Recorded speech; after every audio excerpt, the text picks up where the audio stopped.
नमस्कार, मैं अमित शर्मा स्वागत करता हूं आपके आरसीआई के नवशिखर चैनल पर, जिसमें कि हम अपने लाइव टेली कॉन्फ्रेंसिंग प्रोग्राम में आपका रोज एक नए टॉपिक से एक नए सब्जेक्ट से रूबरू कराते हैं। आज हम बात करने जा रहे हैं आउटरीच एक्टिविटीज़ में, जिसमें कि अगर मोबिलिटी की प्रॉब्लम किसी डिसेबल्ड पर्सन को होती है तो उसको हॉस्पिटल तक पहुंचने की प्रॉब्लम से दूर करके उसको इस असुविधा से बचाते हुए हम उसके घर के आसपास इस तरह का एनवायरनमेंट प्रोवाइड करते हैं जहां पर कि वह अपनी सर्विसेज को ले सकता है। इस सब्जेक्ट पर अपनी एक्सपर्ट नॉलेज के साथ में आज हमारे साथ हैं डॉक्टर आर के बाधवा जी। आपका स्वागत है हमारे कार्यक्रम में। दोस्तों, इसके पहले कि हम चर्चा को आगे बढ़ाएं, मैं आपसे कहना चाहूँगा कि इस सब्जेक्ट पर outreach activity and assessment of disability, इस सब्जेक्ट पर अगर आप कोई भी क्वेश्चन हमारे एक्सपर्ट से पूछना चाहें तो आपका स्वागत है। नोट कीजिए हमारे नंबर्स जिन पर कि आप हमसे कॉन्टैक्ट कर सकते हैं और अपने सवाल हम तक पहुंचा सकते हैं। हमारा टोल फ्री नंबर है 1800112008, हमारा फ़ोन नंबर 01126511613 और हमारा फैक्स नंबर है 01126511609। इसके अलावा ईमेल के थ्रू भी आप हमसे जुड़ सकते हैं। हमारी ईमेल आईडी rehabstd@ndc.vsnl.net.in और हमारी वेबसाइट www.rehabcouncil.nic.in। तो आइए चर्चा को आगे बढ़ाते हैं।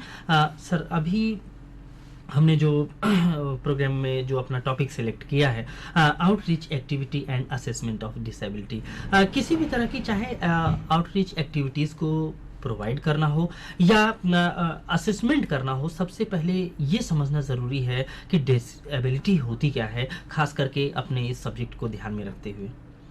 डिसेबिलिटी के बारे में मैं बताऊंगा कि हम a disabled person is one who in his or her society or community is regarded or officially recognized as such because of a difference in appearance। जैसे अगर देखने में वो अलग लगता है और बिहेवियर या उसका बर्ताव थोड़ा सा अलग है, in combination with a functional limitation और एक्टिविटी रेस्ट्रिक्शन। जैसे कोई बच्चा है, उसको चलने में दिक्कत है, उसको देखने में दिक्कत है, उसको सुनाई देने में दिक्कत है या बोल नहीं पाता, तो हम उसको डिसेबल्ड या विकलांग कह सकते हैं।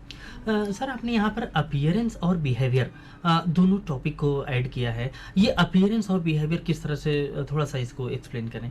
जैसे एक मेंटली रिटार्डेड बच्चा, वो एक नॉर्मल बच्चे से थोड़ा सा अलग दिखेगा अगर हम ध्यान से देखें। जैसे एक डाउन सिंड्रोम है, मंगोलिज्म है या मेंटली रिटार्डेड बच्चे हैं या जिन बच्चों को थोड़ा दिखाई कम देता है, तो उनको हम थोड़ी सी कोशिश से पहचान पाएंगे कि ये बच्चा नॉर्मल से थोड़ा सा अलग लग रहा है और इसको, उसके माँ बाप को हम एडवाइस कर सकते हैं उसके इलाज के लिए।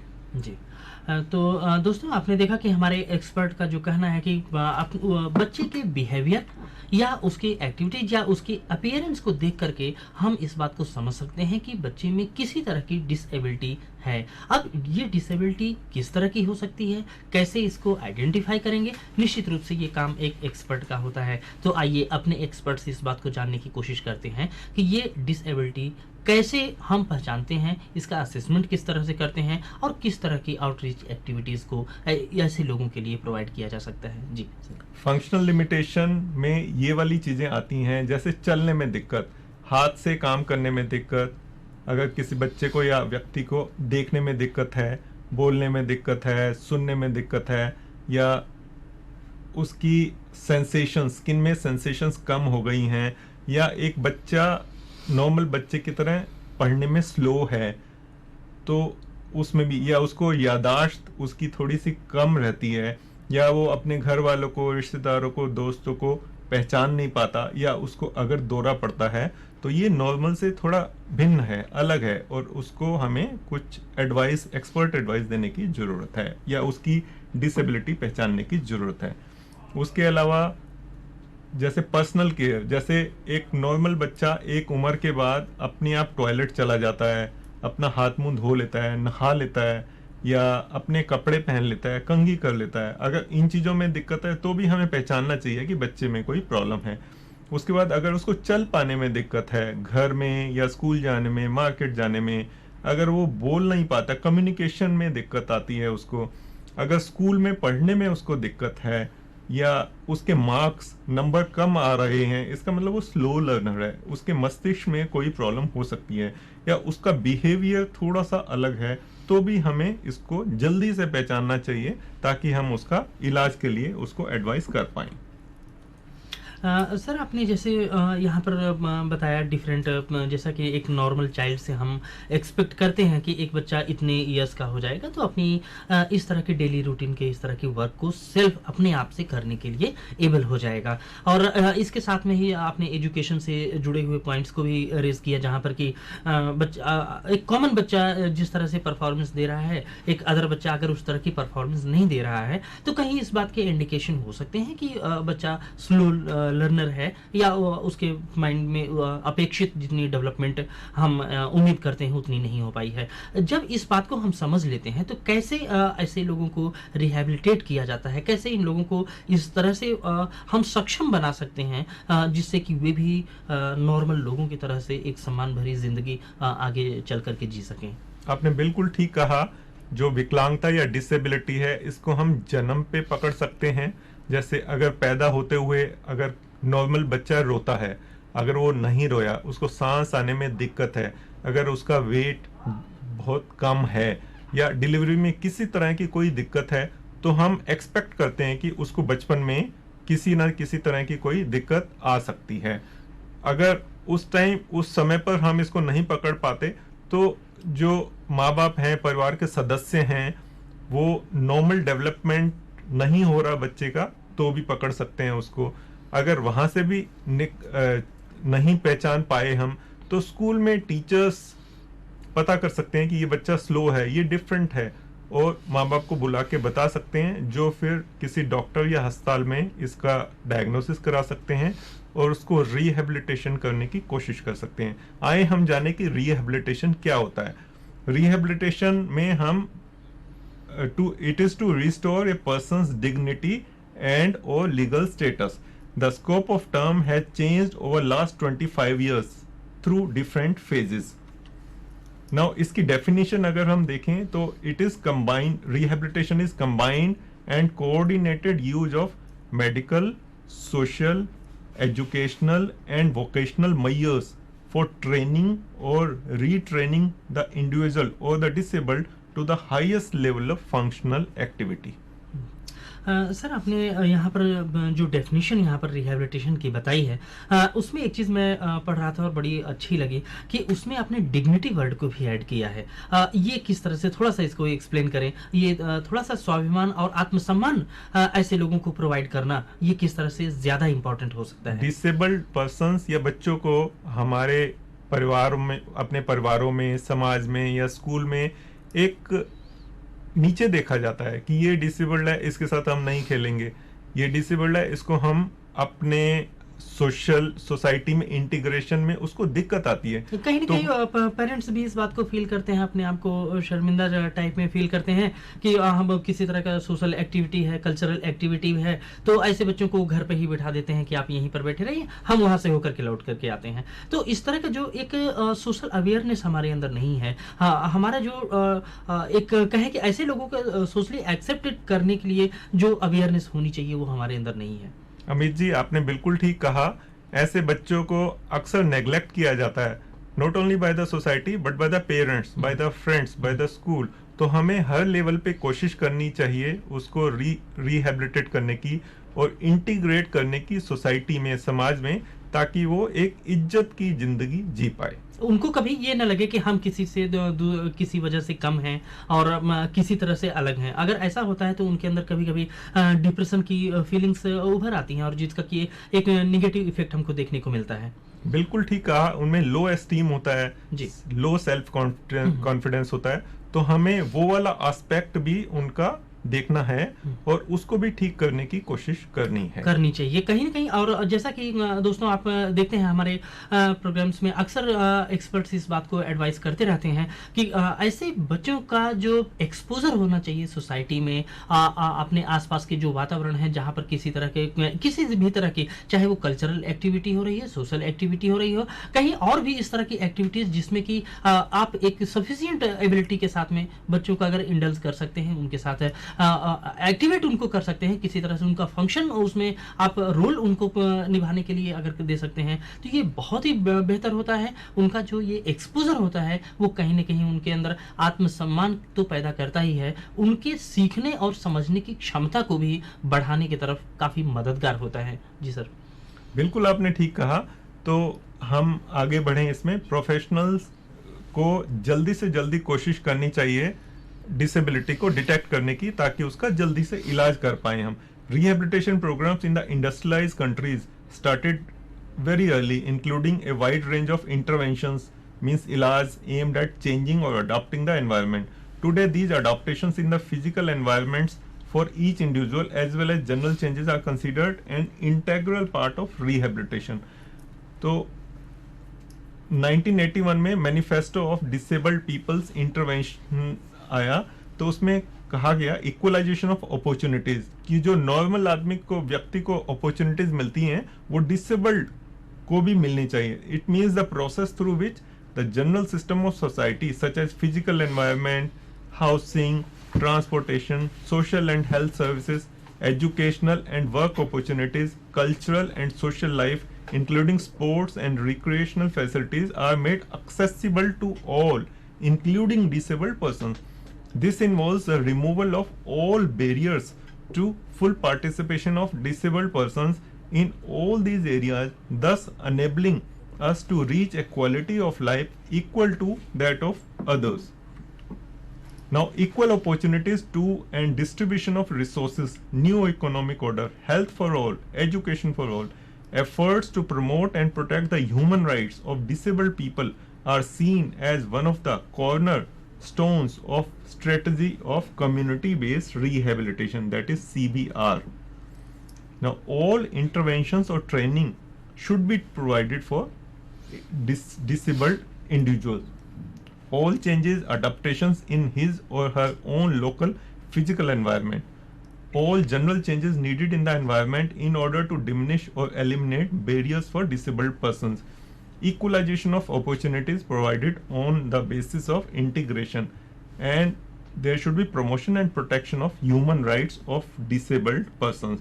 जैसे मैं एक छोटा सा एग्जांपल देता हूँ, किसी डिसेबल्ड पर्सन को, जिसको चलने में दिक्कत है, अगर किसी बिल्डिंग में किसी काम जाना है और वहाँ लिफ्ट नहीं है, तो वहाँ सीढ़ियाँ होती हैं, तो सीढ़ी चढ़ने में उसको दिक्कत होती है, तो वहाँ सब बिल्डिंग्स में डिसेबल्ड फ्रेंडली होनी चाहिए, मतलब वहाँ पे रैंप होना चाहिए.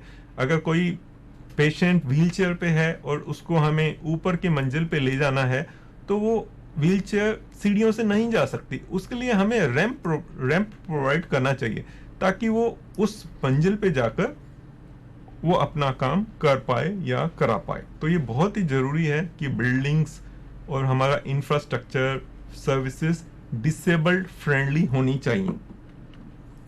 Rehabilitation includes all measures aimed at reducing the impact of disability for an individual, enabling him or her to achieve independence, वो अपने आप काम कर पाए, social integration, सोसाइटी में वो इंटीग्रेट हो जाए, and better quality of life, and self-actualization, means self-confidence. It includes not only training of the disabled people, but also interventions in the general systems of society, adaptations of the environment, and protection of human rights. Protection of human rights is an obligation for authorities of each country, for its communities, and for every citizen. Disabled people shall have the same rights to a life in dignity as others.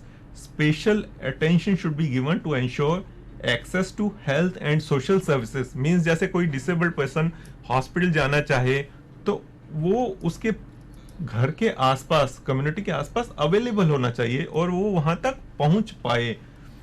For educational and work opportunities, अगर disabled बच्चा school में पढ़ना चाहे तो उसको वो school provide करना चाहिए घर के आसपास. टू हाउसिंग, मकान के लिए, ट्रांसपोर्टेशन होना चाहिए डिसेबल्ड फ्रेंडली, जैसे लो फ्लोर बसेस, मेट्रो में भी डिसेबल्ड फ्रेंडली हैं facilities. To buildings, to to information, to cultural and social life including sports. अगर वो कोई गेम खेलना चाहे तो उसकी फैसिलिटीज उसको प्रोवाइड करानी चाहिए गवर्नमेंट को, and recreational facilities, then to representation and full political involvement in all matters of concern to them. Rehabilitation centers are mostly for disabled people with mobility problems. Orthopedic workshops are there, of which some also produce wheelchairs, crutches, or small appliances for activities of daily living. Outpatients clinics for physiotherapy and occupational therapy. Ordinary hospitals which may have physiotherapy departments for acute patients like fractures, stroke, post-operative care. Now, rehabilitation hospitals sometimes with their own departments of orthopedic surgery, orthopedic workshop and wards are there available. Special schools or integrated classes and or activities of daily living training centers, for example, for blind, deaf, physically disabled or mentally retarded children. Vocational centers, almost none of which have facility for assessment, so focus should be on training. Then there should be sheltered workshops and cooperatives for disabled यहाँ पर people. जो vocational training के बारे में आपने बात किया है, ये वोकेशनल ट्रेनिंग किस तरह से हम वहाँ पर प्रोवाइड कर सकते हैं, जैसे कि आपने अपने स्लाइड में दिखाने की कोशिश की है। जैसे डिसेबल्ड पेशेंट्स को सिर्फ मेडिकल ट्रीटमेंट या ऑर्थोपेडिक ट्रीटमेंट ही नहीं चाहिए, उनको उसके अलावा वोकेशनल ट्रीटमेंट भी, वोकेशनल एडवाइस भी हमें देनी चाहिए। मान लिया कोई डिसेबल्ड पर्सन है पोलियो से ग्रस्त, तो हमने उसको पोलियो की बीमारी से तो उसकी डिसेबिलिटी थोड़ी कम की, लेकिन अगर हम उसकी वोकेशन का ध्यान नहीं रखेंगे तो ये कंप्लीट रिहेबिलिटेशन नहीं होगा। तो हमें उसे कोई ना कोई ऐसा ट्रेड या काम सिखाना होगा या ट्रेनिंग देनी होगी ताकि वो अपनी आजीविका कमा पाए। इसमें जैसे कैनिंग, देन कंप्यूटर, स्टिचिंग और बहुत सारे कैंडल मेकिंग और बहुत सारे प्रोफेशंस हैं जिनमें उसकी रुचि और सक्षमता के हिसाब से हम उसको एडवाइस कर सकते हैं कि इस चीज में आप ट्रेन, और वो वाली फैसिलिटीज हम उसे रिहेबिलिटेशन सेंटर में प्रोवाइड कर सकते हैं। सर यहाँ पर आपने जैसे ऐड किया अपनी बातों में कि हम उनकी रुचि और उनकी सक्षमता, इस बात को ध्यान में रखते हुए उनको किसी वोकेशनल ट्रेनिंग की तरफ मोटिवेट करते हैं, जहाँ पर कि उनको इतना ट्रेन कर लिया जाता है कि जिससे कि बाजार में जा करके कोई भी इस तरह की अपनी रुचि के अकॉर्डिंग जो जॉब है उसके लिए वो एबल बन सकें और अपनी आजीविका कमा सकें। क्या हमारा जो फंक्शन यहाँ पर होता है सिर्फ उनको ट्रेन करने तक ही होता है, या उनको जॉब कहीं पर मिलने के लिए भी हम किसी प्रकार की मदद करते हैं? आपने बिल्कुल ठीक कहा। हम उन्हें ये अवेयर कराते हैं कि उनके लिए गवर्नमेंट डिपार्टमेंट्स में, गवर्नमेंट सेक्टर में कुछ रिजर्वेशन है डिसेबल्ड पर्सन्स के लिए, 3% रिजर्वेशन है उनके लिए नौकरियों में। तो हम उन्हें वो वाली इंफॉर्मेशन भी दे सकते हैं और वो हैंडीकैप्ड कोटा के अंडर अप्लाई कर सकते हैं और उनको उस कैटेगरी में जॉब मिलने का चांस है या पूरे मौका दिया जाता है। जी सर, यहाँ पर जो आपने एक शेल्टर्ड एनवायरनमेंट पर उनको जॉब प्रोवाइड करने वाली बात की थी, और साथ साथ में इसी तरह से ओपन मार्केट में भी जॉब देने की बात की जाती है। इसमें कौन सी चीज़ आप ज़्यादा बेहतर समझते हैं या देखते हैं ऐसे लोगों के लिए? हम उन्हें ट्रेन करते हैं ताकि वो ओपन मार्केट में जाके कंपटीशन करके भी अपने आप को एस्टेब्लिश कर पाएं, अपना हुनर दिखा पाएं। जैसे कोई पैराप्लेजिक है या पोलियो है, उसके हाथ और दिमाग बिल्कुल ठीक काम करते हैं, और अगर हम उसे ट्रेनिंग दे दें पेंटिंग की, आर्ट की, तो वो अपने आप को एस्टेब्लिश कर सकता है ओपन मार्केट में भी और अपनी गैलरी खोल सकता है और अच्छे से अच्छा काम करके अच्छे से अच्छी कमाई कर सकता है। हमारी पूरी कोशिश होती है कि ओपन मार्केट के लिए भी ऐसे लोगों को तैयार कर पाना। आपने अमित जी बिल्कुल ठीक कहा। जी जी जी sir. Psychiatric hospitals where one might find large groups of mentally retarded patients, autistic children or epileptic children, मतलब जिन बच्चों को दौरा पड़ता है, and adults and a group of patients with chronic mental illness. Leprosy area for patients undergoing leprosy, treatment with drugs, Some of them are sent home after treatment, others remain for long time or lifelong. Some of these institutions have an active rehabilitation program. Orphanages, where most children stay for only a short time, adopted, but disabled children stay for long, till maturity. Beggars home or detention centers, where disabled beggars may stay for very long. Rehabilitation services which may form part of some other activity, for example, an ophthalmic assist working in a hospital may provide some training to a blind, a bicycle manufacturer providing wheelchairs. Sir अभी जैसा कि हमने slide में देखा orphanages को भी आपने इसमें ऐड कर लिया है। क्या इसको भी हम रिहैबिलिटेशन प्रोग्राम के तहत ही मान करके चलते हैं? बिल्कुल, आपने बिल्कुल ठीक कहा जी।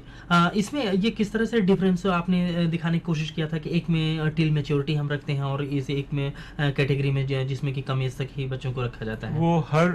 वो डिपेंड करता है वो कौन सी कैटेगरी से है।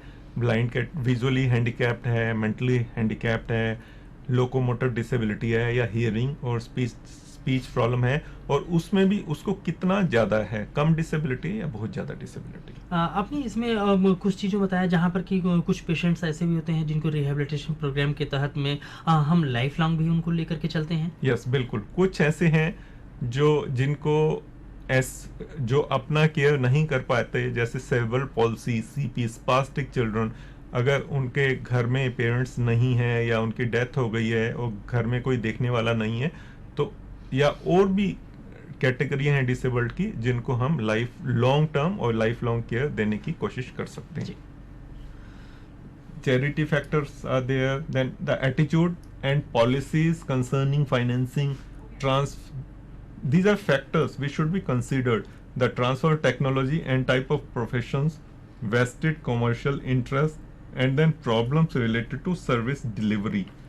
The lack of parental and community involvement, including representation of disabled people, lack of credible evaluation system, structure of the conventional system, lack of legal protection and human rights. Now, what are the rehabilitation approaches?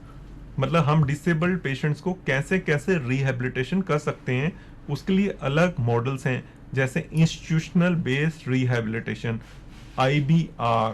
इसमें patient या disabled person hospital तक या dispensaries या centres तक पहुंचता है। Then we have outreach services like camp approach and mobile unit. इसमें एक गाड़ी हॉस्पिटल से समाज कम्युनिटी तक जहां डिसेबल्ड पेशेंट्स को सर्विसेज देनी है जाती है। Then neighbourhood centres can be open, then district rehabilitation centre और DRC, then community based rehabilitation means patient को उसी की कम्युनिटी में रिहेबिलिटेट करने की कोशिश करते हैं। सर यहाँ पर कम्युनिटी बेस्ड रिहेबिलिटेशन जैसा कि आपने दिखाया है अपनी स्लाइड में, यहाँ पर हम एक यूनिट लगाते हैं और वहाँ पर आसपास के एरिया में जितने भी डिसेबल्ड फ्रेंड्स इस तरह के होते हैं उनको इनवाइट किया जाता है जहाँ पर हम अपने प्रोग्राम से उनको रूबरू कराते हैं? नहीं, इसमें हम एक सेंटर नहीं बनाते, हम समाज में कम्युनिटी में जाते हैं और वहाँ के जो लीडर्स हैं, सरपंच, MLA, MPs या जो लोग मैटर करते हैं उनसे मिलते हैं, फिर देखने की कोशिश करते हैं कि उस कम्युनिटी में किस टाइप की डिसेबिलिटी है और कितने डिसेबल्ड हैं। उसके बाद हम उस कम्युनिटी को स्क्रीन करते हैं और जो डिसेबल्ड पेशेंट्स हैं उनकी फैमिली में एक एक मेंबर को हम ट्रेन करते हैं, उनके परिवार वालों को ट्रेन करते हैं और देखते हैं कि वहाँ पे क्या क्या रिसोर्सेस हैं, financial resources and other resources, और एक कमेटी बना लेते हैं और कोशिश करते हैं कि जिनको हमने ट्रेनिंग दी है फैमिली मेंबर को, वो डिसेबल्ड पेशेंट का ध्यान अपने घर में या कम्युनिटी में ही रख पाए और एक डिग्निफाइड लाइफ जी पाए। सर आपने फैमिली मेंबर को यहाँ पर ट्रेन करने के बारे में बात किया है। ये किसी पर्सन जो डिसेबल्ड है उसकी सर्विस करने के बजाय आपने जोर इस बात पर दिया कि उसी की फैमिली का कोई मेंबर जो उससे जुड़ा हुआ हो, एसोसिएटेड हो, उसको हम ट्रेन कर दें। इसके पीछे आपका क्या था? अमित जी, आपने बिल्कुल ठीक कहा। जैसे कोई डिसेबल्ड है, पोलियो पेशेंट है, तो हम और उसका एक भाई है तो हम उसके भाई को ट्रेन करते हैं कि वो कैसे उस बच्चे की एक्सरसाइज कराए ताकि उस बच्चे को उस गांव से या कम्युनिटी से हॉस्पिटल तक नहीं आना पड़े और उसका टाइम भी बचे, उसी के घर में उसी का भाई उसकी एक्सरसाइज घर पे ही करा दे, इसको कम्युनिटी बेस्ड रिहेबिलिटेशन बोलते हैं। वो ज्यादा अच्छे से करा पाएगा, अच्छे से भी करा पाएगा। एक दूसरी भी बात कि इसमें टाइमिंग का भी अब डिसेबल्ड फ्रेंड जो है उसकी टाइमिंग के अकॉर्डिंग घर पर ही इस तरह की फैसिलिटी मिल जाएगी, घर से हॉस्पिटल तक आना जाना और इस तरह के, और सबसे पहली बात कि कंटिन्यू इस तरह की सर्विस मिलती रहेगी जो कि ऐसे फ्रेंड्स के लिए ज़्यादा बेहतर होगा। बिल्कुल आपने ठीक कहा। वो घर में रहकर अपने परिवार के सदस्य की देखभाल बहुत अच्छे से कर सकता है, उसका टाइम भी बचेगा, उसके पैसे भी बचेंगे और उसके पास चॉइस भी होगी कि दिन में किसी समय भी उसकी एक्सरसाइज वो करा पाएगा, करा सकें। ये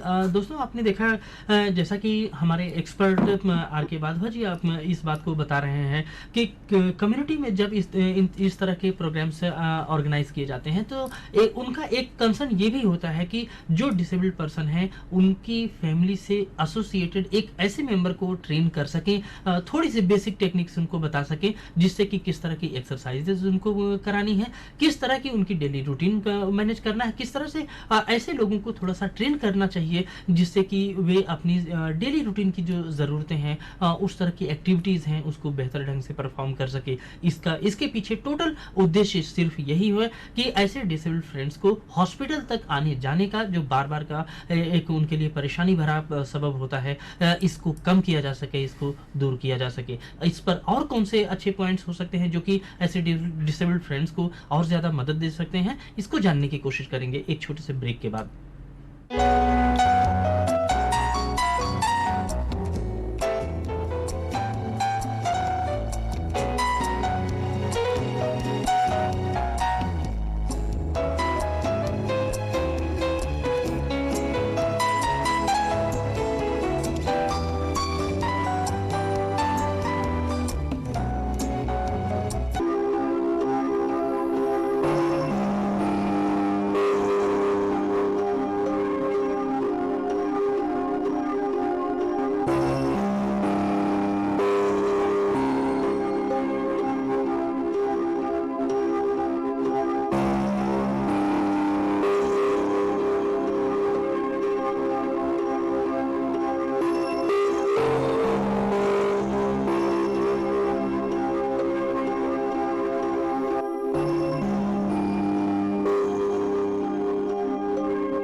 वेलकम बैक फ्रेंड्स। आज हम चर्चा कर रहे हैं आउटरीच एक्टिविटीज़ पर, जिस पर कि हमारा इस बात को पर जोर है कि जो आउटरीच एक्टिविटीज़ होती हैं ये किस तरह से डिसेबल्ड फ्रेंड्स के लिए ज़्यादा फ्रेंडली होती हैं, ज़्यादा आसान होती हैं, ज़्यादा मददगार साबित हो सकती हैं।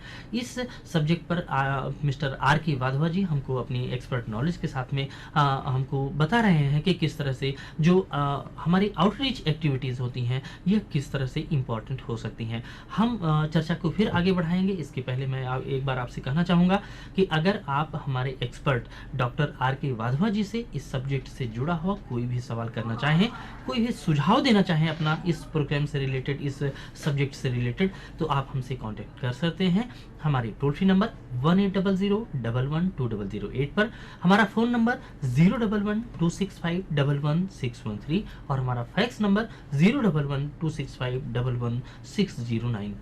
साथ ही दोस्तों, अगर आप ईमेल के थ्रू हमसे जुड़ना चाहें तो ज़रूर आप हमारी ईमेल आईडी नोट करें, rehabstd@ndc.bsnl.net.in और हमारी वेबसाइट www.rehabcouncil.nic.in। तो आइए चर्चा को आगे बढ़ाते हैं। सर, अभी हम बात कर रहे थे CBR टेक्निक की, कम्युनिटी बेस्ड जो रिहैबिलिटेशन होता है उसके बारे में आपने बताया कि अगर डिसेबल्ड पर्सन के फैमिली के एक मेंबर को अगर हम ट्रेन कर देते हैं तो ये उनके लिए ज़्यादा बेटर होता है कि ऑन द स्पॉट, और जब भी ज़रूरत हो तो उनको इस तरह का एक बेसिक नेसेसिटी का हम वहाँ पर रिहैबिलिटेशन उनको प्रोवाइड कर सकते हैं, ज़रूरत उनकी पूरी कर सकते हैं। ये कन्वेंशनल जो नॉर्मल अभी जैसा हम जानते हैं, हॉस्पिटल जाना, एक्सपर्ट से मिलना और फिर वापस आना, इस तरह की जो टेक्निक हमारी रही है उससे ये किस तरह से डिफरेंट है और किस तरह से ये ज़्यादा फ्रेंडली है हमारे डिसेबल्ड फ्रेंड्स के लिए? जो कम्युनिटी बेस्ड रिहैबिलिटेशन CBR है, ये वर्ल्ड ओवर नया कॉन्सेप्ट है और इसको नए नए एरियाज में अडॉप्ट किया जा रहा है और ये डेफिनेटली इंस्टीट्यूशनल बेस्ड रिहैबिलिटेशन या IBR से बेटर है। आए हम देखें कि ये कैसे दोनों अलग हैं। कन्वेंशनल सिस्टम में मेडिकलाइज सर्विसेज होती हैं, प्रोफेशनल ओरिएंटेड होती हैं और इम्पोर्टेड प्रोसीजर्स होते हैं, जबकि CBR में प्रॉब्लम सॉल्विंग टेक्निक्स यूज करते हैं। ये पीपल ओरिएंटेड होती है, इसमें फोकस डिसेबल्ड पर्सन और उसकी फैमिली है और हम यूज करते हैं spontaneous technology built on resources at hand.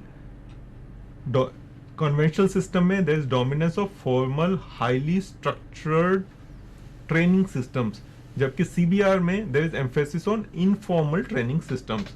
In conventional system, there is introduction of legislation to give positive discrimination. In CBR, there is protection of existing human rights at all levels, and there is elimination of negative discrimination. CBR में जो disabled person है और institutional professional personal है, मतलब institutions एक तरीके से disabled की एनवायरनमेंट में जाता है और उसको सर्विसेज वहां पे दी जाती हैं। जो कन्वेंशनल मेथड था वो कहीं ना कहीं इस बात को इंडिकेट करता था कि डिसेबल्ड पर्सन को इंस्टीट्यूशन तक जाना होता था, जबकि यहाँ पर CBR की जो टेक्निक है उसमें इंस्टीट्यूशन डिसेबल्ड पर्सन के पास में आ रहा है। अमित जी, आपने बिल्कुल ठीक कहा। CBR में यही फायदा है कि जो इंस्टीट्यूशनल सर्विसेज हैं उनको मॉडिफाई करके बेटर बनाकर हम कोशिश करते हैं डिसेबल्ड पर्सन के डोर पर, उसके घर पर उसको पहुंचाने की। CBR की डेफिनेशन देखें तो it is a strategy for rehabilitation equalisation of opportunities, means सब लोगों को इंक्लूडिंग डिसेबल्ड पर्संस को सब अपॉर्चुनिटीज मिलें, poverty reduction and social inclusion of people with disabilities. Sir, अभी जैसे CBR टेक्निक के बारे में आपने बात किया, एक इसका अप्रत्यक्ष फायदा जो मैं देख रहा हूँ, जैसा कि हम लोग अभी चर्चा कर रहे थे कि हमारे सोसाइटी में थोड़ा सा अवेयरनेस नहीं है ऐसे लोगों की प्रॉब्लम्स के लिए, उनको एक्सेप्ट करने के लिए, उनको अपनाने के लिए। कहीं ना कहीं जैसे आपने बताया था CBR टेक्निक को स्टार्ट करते समय कि कहीं ना कहीं हम उस सोसाइटी, उस कम्युनिटी के जो वेल नोन पर्सनस होते हैं उनको साथ में लेकर के चलते हैं। अगर इस तरह के प्रोग्राम्स हम ऑर्गेनाइज करते हैं तो कहीं ना कहीं सोसाइटी में भी एक पॉजिटिव मैसेज जाता है कि ऐसे लोग भी अनटचेबल नहीं हैं, उनको दूर रखने की कोई ज़रूरत नहीं है, इनको भी साथ में रख करके चलना भी हमारी जिम्मेदारी है, हमारी सोशल रिस्पॉन्सिबिलिटी है। आपने बिल्कुल ठीक कहा। जहां हम सीबीआर को यूज करने जा रहे हैं तो उनके लीडर्स को, इम्पोर्टेंट पर्सन्स को हमें सेंसिटाइज, सबसे पहले हम उनको सेंसिटाइज करते हैं कि ये प्रॉब्लम आपकी है और आपको अपने रिसोर्सेस यूज करके इसको सॉल्व करना है। बिल्कुल आपने ठीक कहा जी। सीबीआर में we use strategies to enhance quality of life of disabled persons, उसको बेटर बनाने की कोशिश करते हैं। we promote and protect their human rights. Then we develop a system capable of reaching most or all disabled persons. Then we educate them and also involve government and public. There is coordinated involvement of all levels of society, जैसे community, intermediate level and national level. There cannot be one model of CBR for the whole world. It has to vary from region to region, country to country. Many models of CBR programs are there and each is unique in its own situation. We rely much on mobilization of local resources कि उनके समाज में, community में जो resources हैं उन्हीं को हम CBR के लिए यूज करते हैं. We involve disabled members and family in discussion and decision making. Most important resource is family. Skills and knowledge are related to local experience. It should further open up all local opportunities for education, functional and vocational training or jobs. The entire community is the target of CBR programs. Sir यहाँ पर इस slide में जो चीज़ मैं थोड़ा सा ध्यान से देख रहा था, इसमें एक बहुत इम्पोर्टेंट बात आपने कही है कि एक सीबीआर की कोई एक टेक्निक ऐसी हम नहीं इमेजिन कर सकते जो कि होल ऑफ द वर्ल्ड के लिए सुटेबल हो। इसमें कहीं ना कहीं जिस कम्युनिटी पर हम जा रहे हैं उसके रिसोर्सेज को ध्यान में रख करके चलना होगा और उसी को अपना हथियार बनाते हुए ऐसे लोगों की मदद के लिए हमको जो है चलना होगा। इसको थोड़ा सा एक्सप्लेन करेंगे अपने प्रैक्टिकल एक्सपीरियंसेस में किस तरह से ये situation to situation, community to community ये किस तरह से डिफर करता है और कैसे ये मददगार साबित बिल्कुल होता है? हर कंट्री में अलग एटीट्यूड है, अलग लैंग्वेज है, अलग वे ऑफ लाइफ है, अलग सोचने का ढंग है और अलग अलग रिसोर्सेज और इकोनॉमिक स्टेटस है। सो हम एक ही मॉडल पूरे वर्ल्ड के कंट्रीज के लिए नहीं यूज कर सकते। वो इवन अगर हम कहें कि सिर्फ अपनी कंट्री के लिए ही कहें तो जो मॉडल हमारे दिल्ली के लिए ठीक होगा वही यूपी और बिहार के लिए ठीक नहीं हो सकता। आपने बिल्कुल ठीक कहा, बिल्कुल ठीक कहा, क्योंकि हर थोड़े से किलोमीटर के आगे बहुत सारी चीजें चेंज हो जाती हैं जो हमें सीबीआर करते हुए ध्यान में रखनी है। जी बिल्कुल ठीक है जी। सर इसमें एक चीज़ आपने और भी साथ में ऐड किया था कि फैमिली को हम जोड़ करके चलते हैं। इवन अगर हम कोई प्लान बना रहे हैं, किसी तरह की स्ट्रेटजी एक तय कर रहे हैं कि ऐसे लोगों की सर्विस किस तरह से प्रोवाइड की जानी चाहिए, कैसे इनको मेंटेन करना है, कैसे इनको स्ट्रेंथन करना है, इन सारे पॉइंट्स पे जब हम डिसीजन कुछ बनाते हैं, कोई स्ट्रेटजी बनाते हैं तो फैमिली में को भी साथ में इंक्लूड करके चलना ज़रूरी होता है। ये किस तरह से इम्पोर्टेंट होता है? फैमिली इस प्रोग्राम का एक सेंटर है, धुरी है। बिना उसके ये प्रोग्राम बिल्कुल भी सक्सेसफुल नहीं हो सकता। हम फैमिली में एक मेंबर को ट्रेनिंग देते हैं, सब मेंबर्स को सेंसिटाइज करते हैं और वो ट्रेन्ड पर्सन फिर परिवार के सदस्य जो डिसेबल्ड है उसका ध्यान रखता है। तो family sensitisation and involvement is a must for success of this programme. Sir आपने अपने प्रैक्टिकल एक्सपीरियंस में कभी जब इस तरह के प्रोग्राम्स आपने ऑर्गेनाइज किए हों तो आप थोड़ा सा अगर कोई आपका ऐसा प्रैक्टिकल एक्सपीरियंस हो जो हमसे शेयर करना चाहें जिसमें कि आपने फैमिली को जब थोड़ा सा सेंसिटाइज किया ऐसे लोगों की प्रॉब्लम के लिए, उनकी फीलिंग्स के लिए, उनकी नेसेसिटीज़ के लिए, तो इसमें कुछ आपको एक चेंजिंग देखने को मिली हो या इस तरह से किस तरह से ये इम्पोर्टेंट होता है? गुड़गांव जिले में हमारा आउटरीच प्रोग्राम चलता है कादीपुर और कासन में।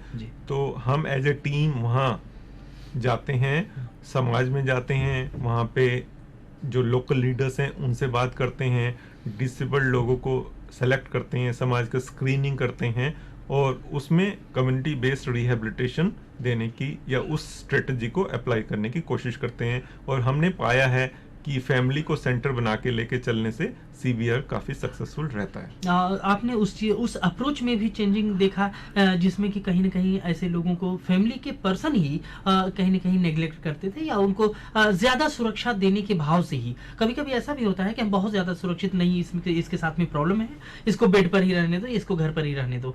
इस तरह के एटीट्यूड में भी चेंजिंग आई। बिल्कुल आई, और ये प्रोग्राम वहाँ पे लोकल फैमिली मेंबर्स को बात करने में, उनके एटीट्यूड में बिल्कुल बदलाव आया जी। और यही हमारे सीबीआर टेक्निक का जो हमारे एक्सपर्ट्स कंटिन्यू प्रोवाइड कर रहे हैं, तो इसका सबसे बड़ा जो एक बेनिफिट मिल रहा है वो इसका जो सोशल एटीट्यूड, जो फैमिलियर एटीट्यूड है ऐसे लोगों के लिए, जो हमारे डिसेबल्ड फ्रेंड्स हैं, उसको चेंज करने में बहुत मदद मिलती है। और ये आफ्टर ऑल हमारी जो एक समझ है ऐसे लोगों की नेसेसिटीज के बारे में, उनकी रिक्वायरमेंट्स के बारे में, कहीं कहीं हम उनको अंडर एस्टिमेट भी करते हैं। उनके अंदर बहुत सारी ऐसी पॉजिटिव एबिलिटीज भी होती हैं जिसका कि यूज खुद उनके डेवलपमेंट के लिए, और कहीं ना कहीं ओवरऑल व्यू में अगर हम लेकर के चलें तो पूरी कंट्री को ही प्रोडक्टिव बनाने में उनका एक योगदान लिया जा सकता है, वो अपना योगदान दे सकते हैं। कहीं ना कहीं हम अंडर एस्टिमेट करते हुए उसको भी हम छोड़ देते हैं। तो ये हमारा जो पॉजिटिव इफेक्ट निकल करके सामने आता है वो निश्चित रूप से एक स्वागत किया जाने वाला कदम है। जी सर, आगे।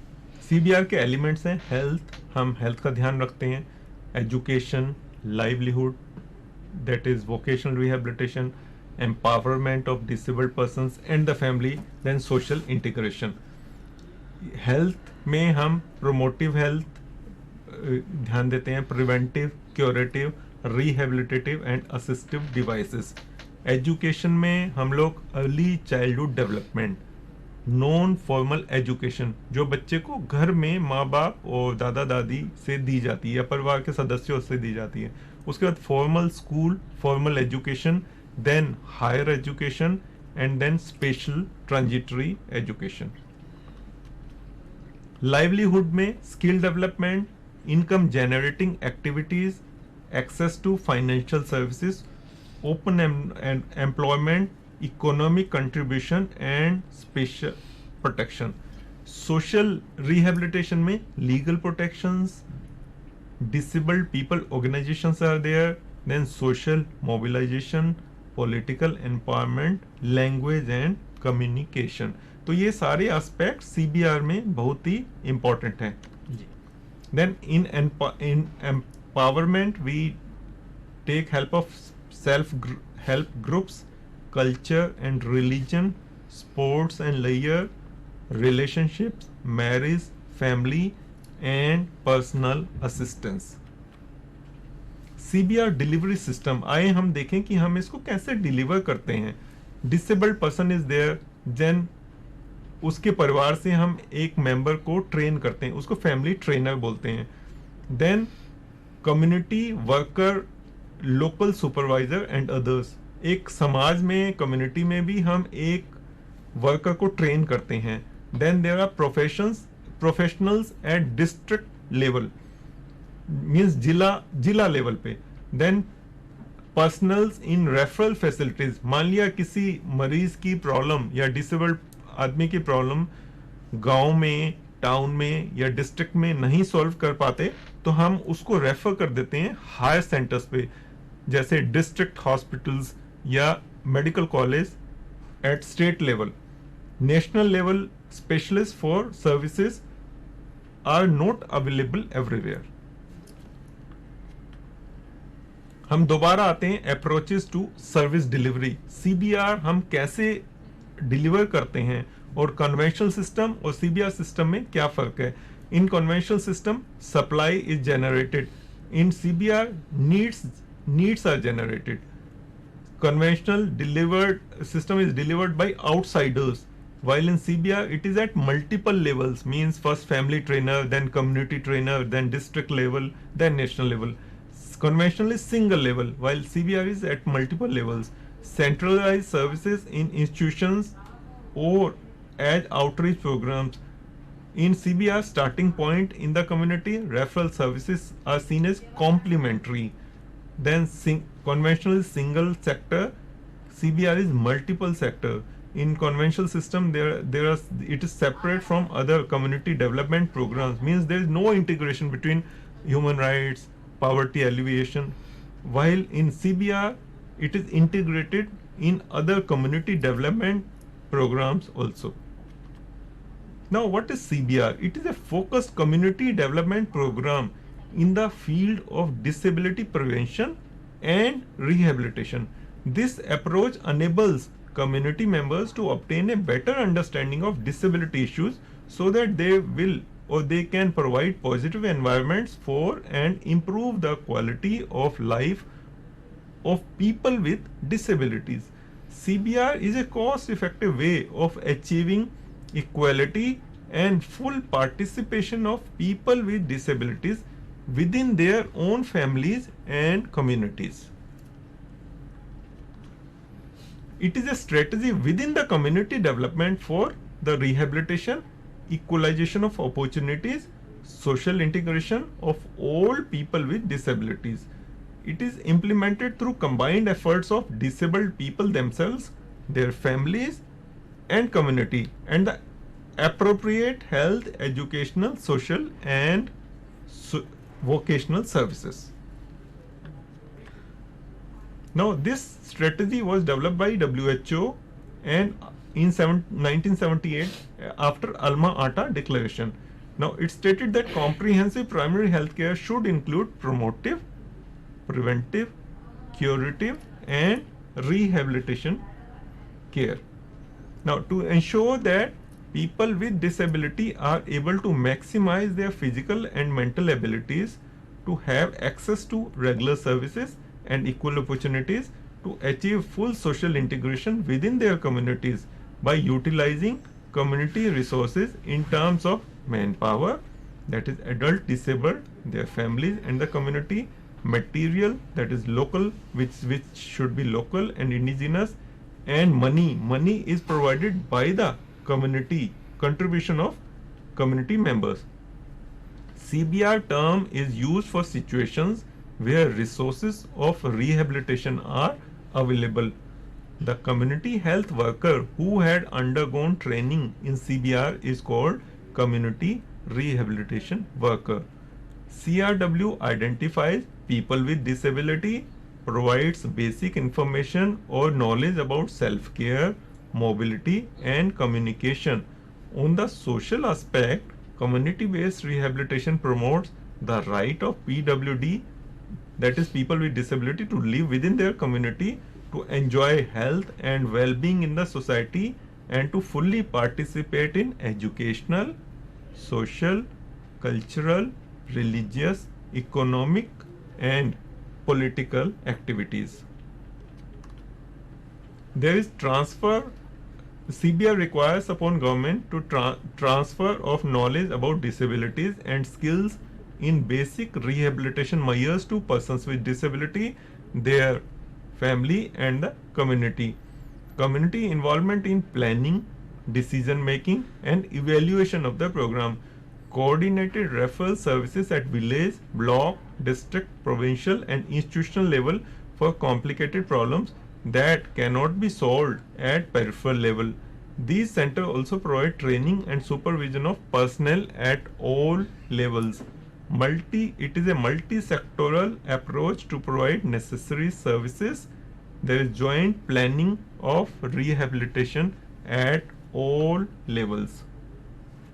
Now, CBR has been developed to meet comprehensively the needs of those with the most prevalent disabilities in the developing countries.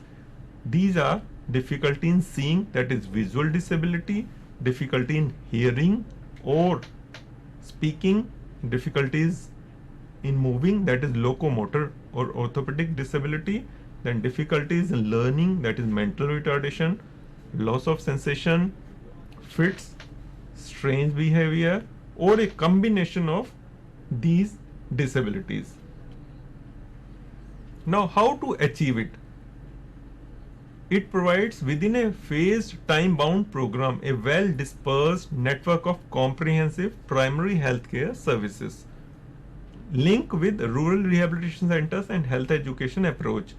Use of volunteers, auxiliaries, paramedics, and adequately trained multi-purpose workers of various grades of skill and competence of both sex, large scale transfer of knowledge, simple skills and technologies to health volunteers selected by the community, use of simple, inexpensive interventions which could be easily implemented by persons who have undergone short periods of training, health guides and health workers.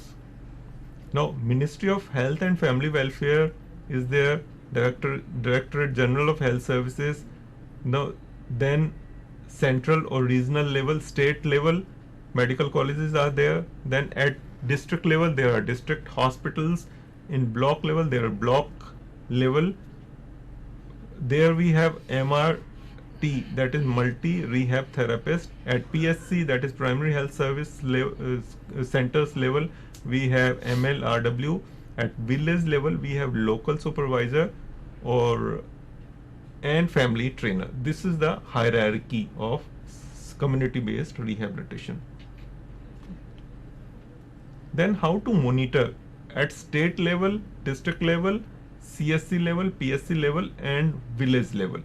Sir इसमें जो हम monitoring करते हैं वो monitoring किस चीज़ की होती है कि प्रॉपर ट्रेनिंग किस तरह से चल रही है या किस एस्पेक्ट पर? मॉनिटरिंग उस जो हमारे CBR शुरू करने से पहले कुछ एम्स होते हैं एंड ऑब्जेक्टिव्स होते हैं, तो टाइम टू टाइम हम उनको इवेल्युएट करते हैं कि वो हमारे, क्योंकि इसमें पैसा, टाइम और ट्रेनिंग तीनों चीज़ें खर्च होती हैं, तो हम टाइम टू टाइम इसको इवेल्युएट करने की कोशिश करते हैं कि जो हमारे एम्स एंड ऑब्जेक्टिव्स हैं टाइम बाउंड, वो हम लोग मीट कर रहे हैं, डायरेक्शन में पहुंच रहे हैं या नहीं। तो उसको हम विलेज लेवल पे मॉनिटरिंग कर सकते हैं, ब्लॉक लेवल पे, डिस्ट्रिक्ट लेवल पे कर सकते हैं और हमें करना चाहिए। Now, articulation of a need. We should allow each community to determine its priorities कि उस community की needs क्या हैं with regard to rehabilitation and social integration of persons with disabilities. Disabled people and their families should also participate in the process of identifying their priorities. हमें कोई चीज उनके ऊपर थोपनी नहीं है, उनसे ही निकलवाना है कि उनकी जरूरतें या मेन जरूरत क्या क्या है, प्रायोरिटी बेसिस पे। नेचुरल नेसेसिटी उनकी जो हो सकती है, उनकी हो सकती है, उनको क्या क्या जरूरत है, हमें उनको उन्हीं के टर्म्स में उनकी नीड्स को पूरा करने की कोशिश करनी है CBR में। Outside the community health regarding the measures for rights of persons with disability, CBR activities must be discussed with community leaders. जैसे हमने पहले भी डिस्कस किया है कि हमें जो लोकल लोग हैं, पर्सन्स हैं, उनसे डिस्कस करना है कि उनके प्रॉब्लम्स क्या हैं और उनको उनकी प्रायोरिटीज या नीड्स क्या हैं, उन्हीं को ध्यान में रखते हुए हमें CBR को चलाने की कोशिश करनी चाहिए। Disabled people, their families and their organizations must be consulted and they should participate in this program. That is the most important and wonderful aspect of this program.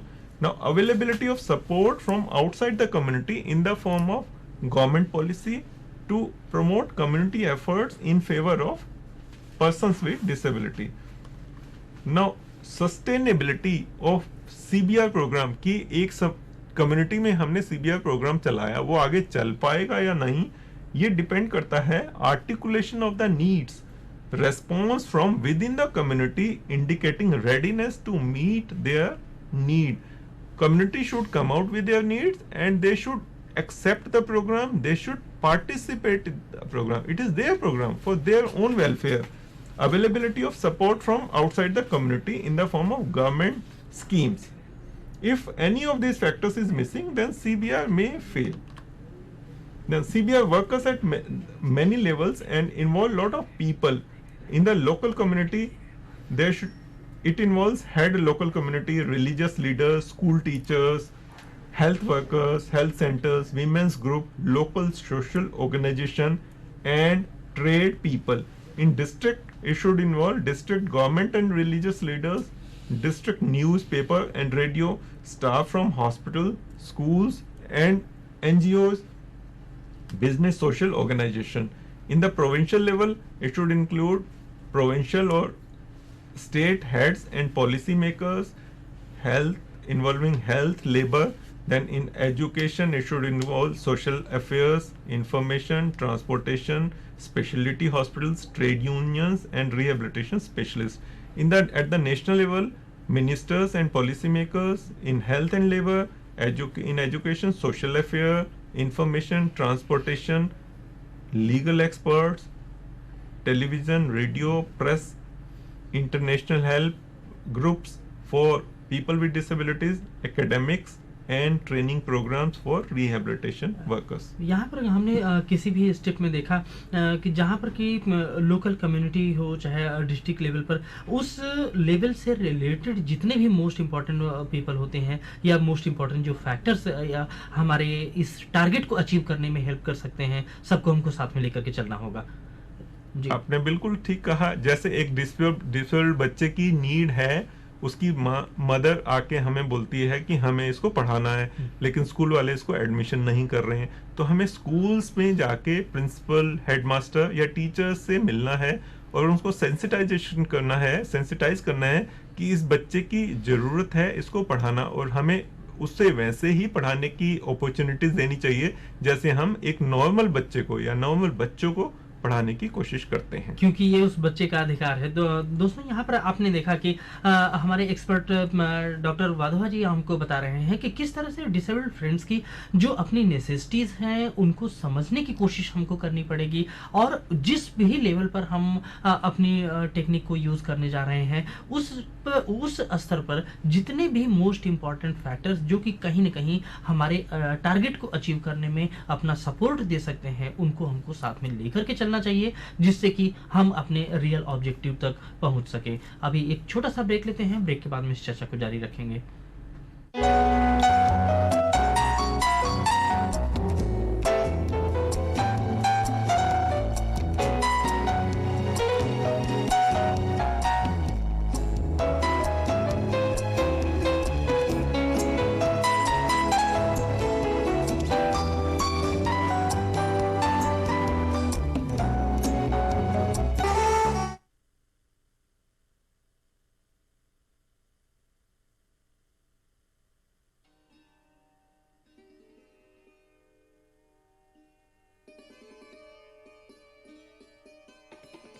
Autism एक व्यापक विकासात्मक विकलांगता है जिसके लक्षण जीवन के प्रथम 3 वर्ष में ही दिखाई पड़ते हैं, जैसे असंगत खेल, असमान स्थूल एवं सूक्ष्म गामक क्रियाएं, शाब्दिक संकेतों पर अभिव्यक्ति न देना।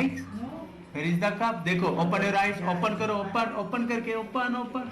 नियमित कार्यक्रम परिवर्तन का विरोध करना एवं अवलोकनीय शारीरिक उच्च स्तरीय या निम्न स्तरीय क्रियाकलाप। UNCRPD 2007 सेक्शन 1 ऑफ आर्टिकल 4 निशक्तता के क्षेत्र में कार्यरत प्रोफेशनल के प्रशिक्षण पर महत्व देता है। ऑटिज्म के क्षेत्र में सरकारी एवं गैर सरकारी संस्थाएं कार्यरत हैं जो भारतीय पुनर्वास परिषद द्वारा पंजीकृत हैं। Society for advance study in rehabilitation एक ऐसी ही गैर सरकारी संस्था है। कनिष्क 13 साल का एक ऑटिस्टिक बच्चा है जो इसी संस्था से प्रशिक्षण प्राप्त कर रहा है। असंगत क्रियाएं, कार्यकलापों में निरस्ता,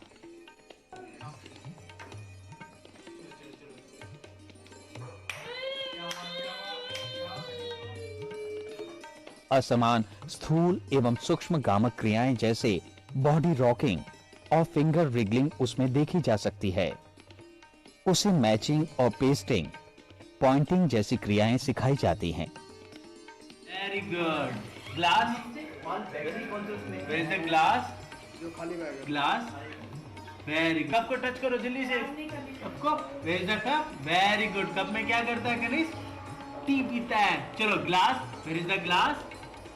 वेरी गुड। चलो बाउल की तरह, बाउल जल्दी से टच करो बाउल को। Very good. बाउल में क्या करता है कनिष्क? तथा साथ ही साथ रोजमर्रा की आवश्यकताएं जैसे खाना, पीना, कपड़े पहनना,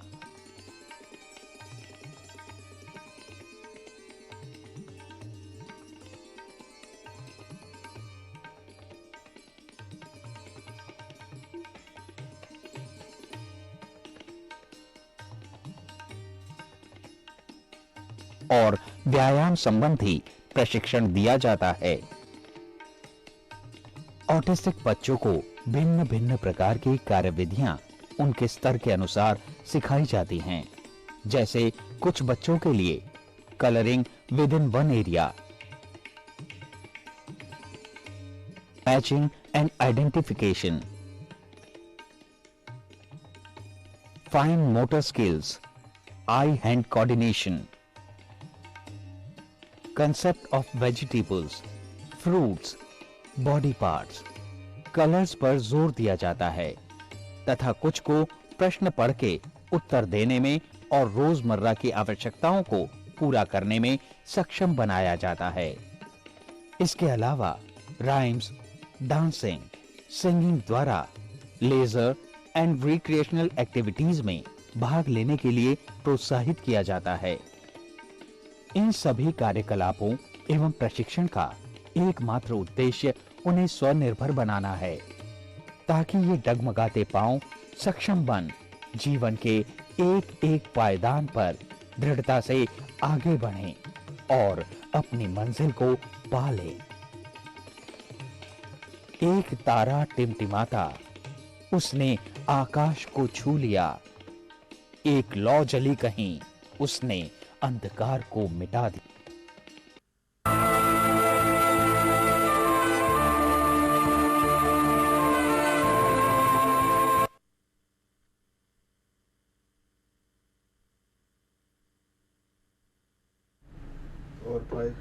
वेलकम बैक फ्रेंड्स। हम आज बात कर रहे हैं डिफरेंट टेक्निक्स जो सीबीआर से रिलेटेड हैं, जो कि किस तरह से हमारे डिसेबल्ड फ्रेंड्स को इस तरह की टेक्निक्स हेल्प करती हैं, किस तरह से इनका एक डिफरेंस हमको अलग तरह का फ़ायदा देखने को मिलता है comparatively to other conventional method से। आज हम इसी बात पर चर्चा कर रहे हैं और डॉक्टर आर के वाधवा जी हमको इस सब्जेक्ट पर अपनी एक्सपर्ट नॉलेज दे रहे हैं। अगर आप चाहें कि इस सब्जेक्ट से जुड़ा हुआ कोई क्वेश्चन आप आंसर प्राप्त करना चाहते हो तो आप हमसे कांटेक्ट कर सकते हैं। हमारे टोल फ्री नंबर 1800112008 पर, हमारा फोन नंबर 01126511613 और हमारा फैक्स नंबर है 01126511609। इसके अलावा अगर आप ईमेल से हमसे जुड़ना चाहें तो ईमेल आईडी नोट करें rehabstd@ndc.bsnl.net.in और हमारी वेबसाइट www.rehabcouncil.nic.in। तो आइए चर्चा को आगे बढ़ाते हैं। सर, अभी हम बात कर रहे थे कि सीबीआर टेक्निक्स को कहीं ना कहीं मॉनिटर करने की ज़रूरत होती है और हर एक स्टेप पर हर एक एंगल से जितने भी लोग इससे रिलेटेड हो सकते हैं, जो कि इसमें किसी न किसी तरह से अपना प्रत्यक्ष अप्रत्यक्ष रूप से योगदान दे सकते हैं, उनको सबको साथ में लेकर के चलना पड़ेगा। जी, विलेज लेवल पे हमें देखना है development of simple assistive devices made with local materials by local workman. जैसे अगर कोई हॉस्पिटल में आता है डिसेबल्ड पर्सन तो हम उसको क्रचेस देते हैं, तो इसमें एक कॉस्ट इन्वॉल्व होती है। लेकिन विलेज या लोकल लेवल पे हम कोशिश करते हैं कि उसी चीज को इंडिजिनस वहीं की चीजें इस्तेमाल करके हम डेवलप करें और लो कॉस्ट डिवाइसेस तैयार करें। Organisation of disability insurance scheme where each family member contributes a small little amount each month, जो उन्हीं के लिए हम यूज करते हैं। Organisation of cooperatives for child care among mothers of children with disability so that one mother takes care for 3 to 4 children on a rotating basis while others work. Development of a buddy system where a disabled child is matched with a buddy who can help the disabled child participate in local youth groups. Sir, आपने यहाँ पर जो इस बात को indicate करने की कोशिश किया है कि एक ही माँ 3-4 बच्चों को देख सके, ये किस तरह से इम्पोर्टेंट हो सकता है? ये जैसे मान लिया 4 घर हैं और उसमें एक एक बच्चा डिसेबल्ड है, तो अगर वो एक माँ एक ही बच्चे का ध्यान रखेगी तो चारों जो माँ हैं, लेडीज हैं, वो काम करने के लिए नहीं जा सकती। तो अगर हम ऐसा उनका वर्क पोटेंशियल ऐसा कर दें कि एक घर में चारों बच्चों को रख दें और बाकी 3 लेडीज काम करने के लिए चले जाएं, और ऐसे हम रोटेशन कर सकते हैं, एक महीने की ड्यूटी लगा सकते हैं, ताकि वो उनका बच्चों का ध्यान भी हो जाए और जो वोकेशनल एस्पेक्ट है, अर्निंग एस्पेक्ट है, उसका भी ध्यान हो जाए। तो ये वोकेशनल एस्पेक्ट से ये बहुत ज्यादा इंपॉर्टेंट हो सकता है। बिल्कुल बिल्कुल ठीक है जी। सब डिस्ट्रिक्ट और डिस्ट्रिक्ट लेवल पे we should start a fund to help people who need corrective surgery or special rehabilitation procedures. Medical treatments such as surgery for contractures and cataracts, medicines for epilepsy and chronic mental illness, self-help groups of persons with disabilities who carry out advocacy programs to increase awareness about disability. Integrated education for children with disability who have ability to learn. Integrated education का मतलब है कि disabled बच्चे एक normal school में पढ़ते हैं, इसको इंटीग्रेशन बोलते हैं. Special programmes for vocational training. We should write weekly columns in there should be weekly columns in local newspapers about disability, its different aspects, CBR, etc. We should develop instruction sheets for simple aids such as crutches or walking frames कि उनको कैसे बनाएं locally material और low cost devices से.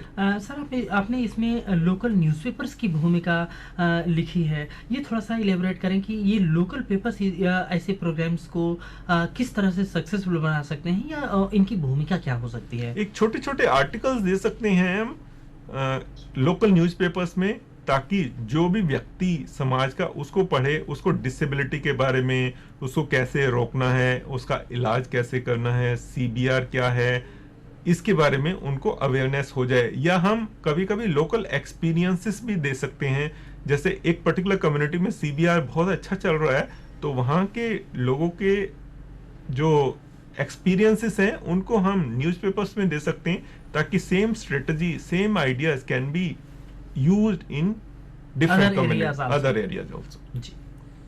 Provincial level पे referral by CBR workers for diagnosis and treatment of complex disability, long-term vocational training programs, promote ideas of CBR, coordinate activities and set policy about disability programs and priorities.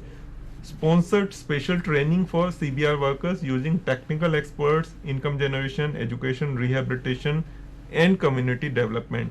We should develop human interest stories or profiles of successful people with disabilities for media. जैसे अभी हमने discuss किया newspapers के through. We should build a float to be included in the annual parade that depicts the need for community integration. जी. Sir इसमें जो successful people के बारे में आपने इलेबोरेट करने की बात की है, ये इस तरह की स्टोरीज जो हैं किस तरह से अपनी भूमिका निभाती हैं? जैसे कोई डिसेबल्ड पर्सन है और वो किसी फील्ड में एक्सेल करता है, मान लिया स्विमिंग है या एजुकेशनल फील्ड है, क्रिकेट है, हॉकी है, या किसी भी फील्ड में, तो हम या स्टेट लेवल पे, नेशनल लेवल पे या इंटरनेशनल लेवल पे, तो हम उसकी छोटे से राइटअप, उसकी कहानी लोकल न्यूज़पेपर्स में, मीडिया के थ्रू दे सकते हैं, ताकि और बच्चों को भी या लोगों को, डिसेबल्ड पर्सन्स को एक मोटिवेशन मिले कि उन्हें भी जिंदगी में आगे बढ़ना है और कुछ करके दिखाना है. दोस्तों यह हमारा जो पूरा फोकस होता है इस तरह के प्रोग्राम्स को बनाने का, कहीं ना कहीं वो इस बात के लिए मोटिवेटेड होता है, क्योंकि बच्चे जो होते हैं वो अपने आइडियल्स की तरफ बहुत ज़्यादा इजीली मोटिवेट होते हैं. जो भी मीडिया में जो भी हाइप है जिनके बारे में, तो निश्चित रूप से बच्चे ऐसे लोगों को अपना आइडियल मान बैठते हैं और ऐसे लोगों से अट्रैक्ट होकर के उनकी तरफ बनने की कोशिश करते हैं. ऐसे में हमारे इस तरह के प्रोग्राम्स में जो हाई प्रोफाइल लोग हैं उनको शामिल करने के पीछे यही पर्पस होता है कि हमारे बच्चे इस बात को समझ सकें कि हम डिसेबल्ड हैं, लेकिन इसके बावजूद हम इसी तरह की सक्सेस हम भी अपनी लाइफ में अचीव कर सकते हैं. ये न सिर्फ उनका एक इंटरेस्ट हम सोसाइटी के अदर लोगों के बारे में बढ़ा रहे हैं, बल्कि कहीं ना कहीं उनको मोटिवेट करने के लिए भी इस तरह के प्रोग्राम्स काफ़ी सफल भूमिका निभाते हैं. और यही हमारे इस तरह के प्रोग्राम्स की एक उद्देश्य होता है, जिसको कि इस तरह के कार्यक्रम हम बनाते हैं. जी. नेशनल लेवल पे हम रेफरल टू स्पेशलिटी हॉस्पिटल्स, जैसे ऑर्थोपेडिक्स डिसेबिलिटी है तो ऑर्थोपेडिक्स हॉस्पिटल में रेफर कर दें, आई प्रॉब्लम है तो आई हॉस्पिटल में रेफर कर दें. Education at universities for persons with disabilities. We should develop materials based on child to child approach to disability to be included in health curriculum in all schools. Normal बच्चों को, normal schools में भी हमें disability के बारे में बच्चों को, टीचर्स को, स्कूल पर्सन्स को सेंसिटाइज करना है. National Organization for PWDs to promote CBR as an approach, inclusion of CBR as an approach to disability in national 5-year planning process, short public service announcements on TV, national TV about disability issues, on radio also, inclusion of CBR as a topic in all related national conferences such as medical rehabilitation, physiotherapy, special education and social work. Now all these activities which we have discussed mean that communication, cooperation and coordination are absolutely essential between all sectors involved in CBR, that is medical, social, educational, vocational, media, etc. Now what is a community? A community consists of people living together in some form of social integration and cohesion. Means मिलकर जो लोग रहें उसको समाज या community बोलते हैं. Its members share in varying degrees political, economic, social and cultural characteristics as well as interest and aspirations including health. Communities vary widely in size and socio-economic profile, ranging from clusters of isolated homesteads to more organized villages, towns and city districts. Geographical area with specific political and social boundaries, like in rural areas. Community in a city can mean groups of people with something in common that brings them together. For example, the same ethnic or religious background. It does not always mean that they live in the same neighborhood. It might mean a community of workers or people who have a common interest such as sports or social work. Now, community as a resource. Community members can be CBR volunteers. Volunteers means लोग अपने आप आकर कहते हैं कि हमें समाज के लिए काम करना है, हमें disabled patients के लिए काम करना है. Local craftsmen can make special equipments and aids जैसे crutches जो disabled विकलांग लोगों को चलने में help करते हैं, और special shoes, special orthosis. The community can donate money, goods or their time. The community sports groups can include disabled people. Educating the community and trying to promote positive attitude towards disabled people to be a major activity. जैसे एक cricket की team है और एक town level पे और वो काफ़ी सक्सेसफुल है, आजकल सब लोग क्रिकेट का मजा लेते हैं और देखते हैं, तो उस क्रिकेट टीम को हम अप्रोच कर सकते हैं कि एक मैच कराएं डिसेबल्ड बच्चों के लिए, और उसमें जो भी इनकम जनरेट हो उसको हम CBR में इस्तेमाल कर सकते हैं.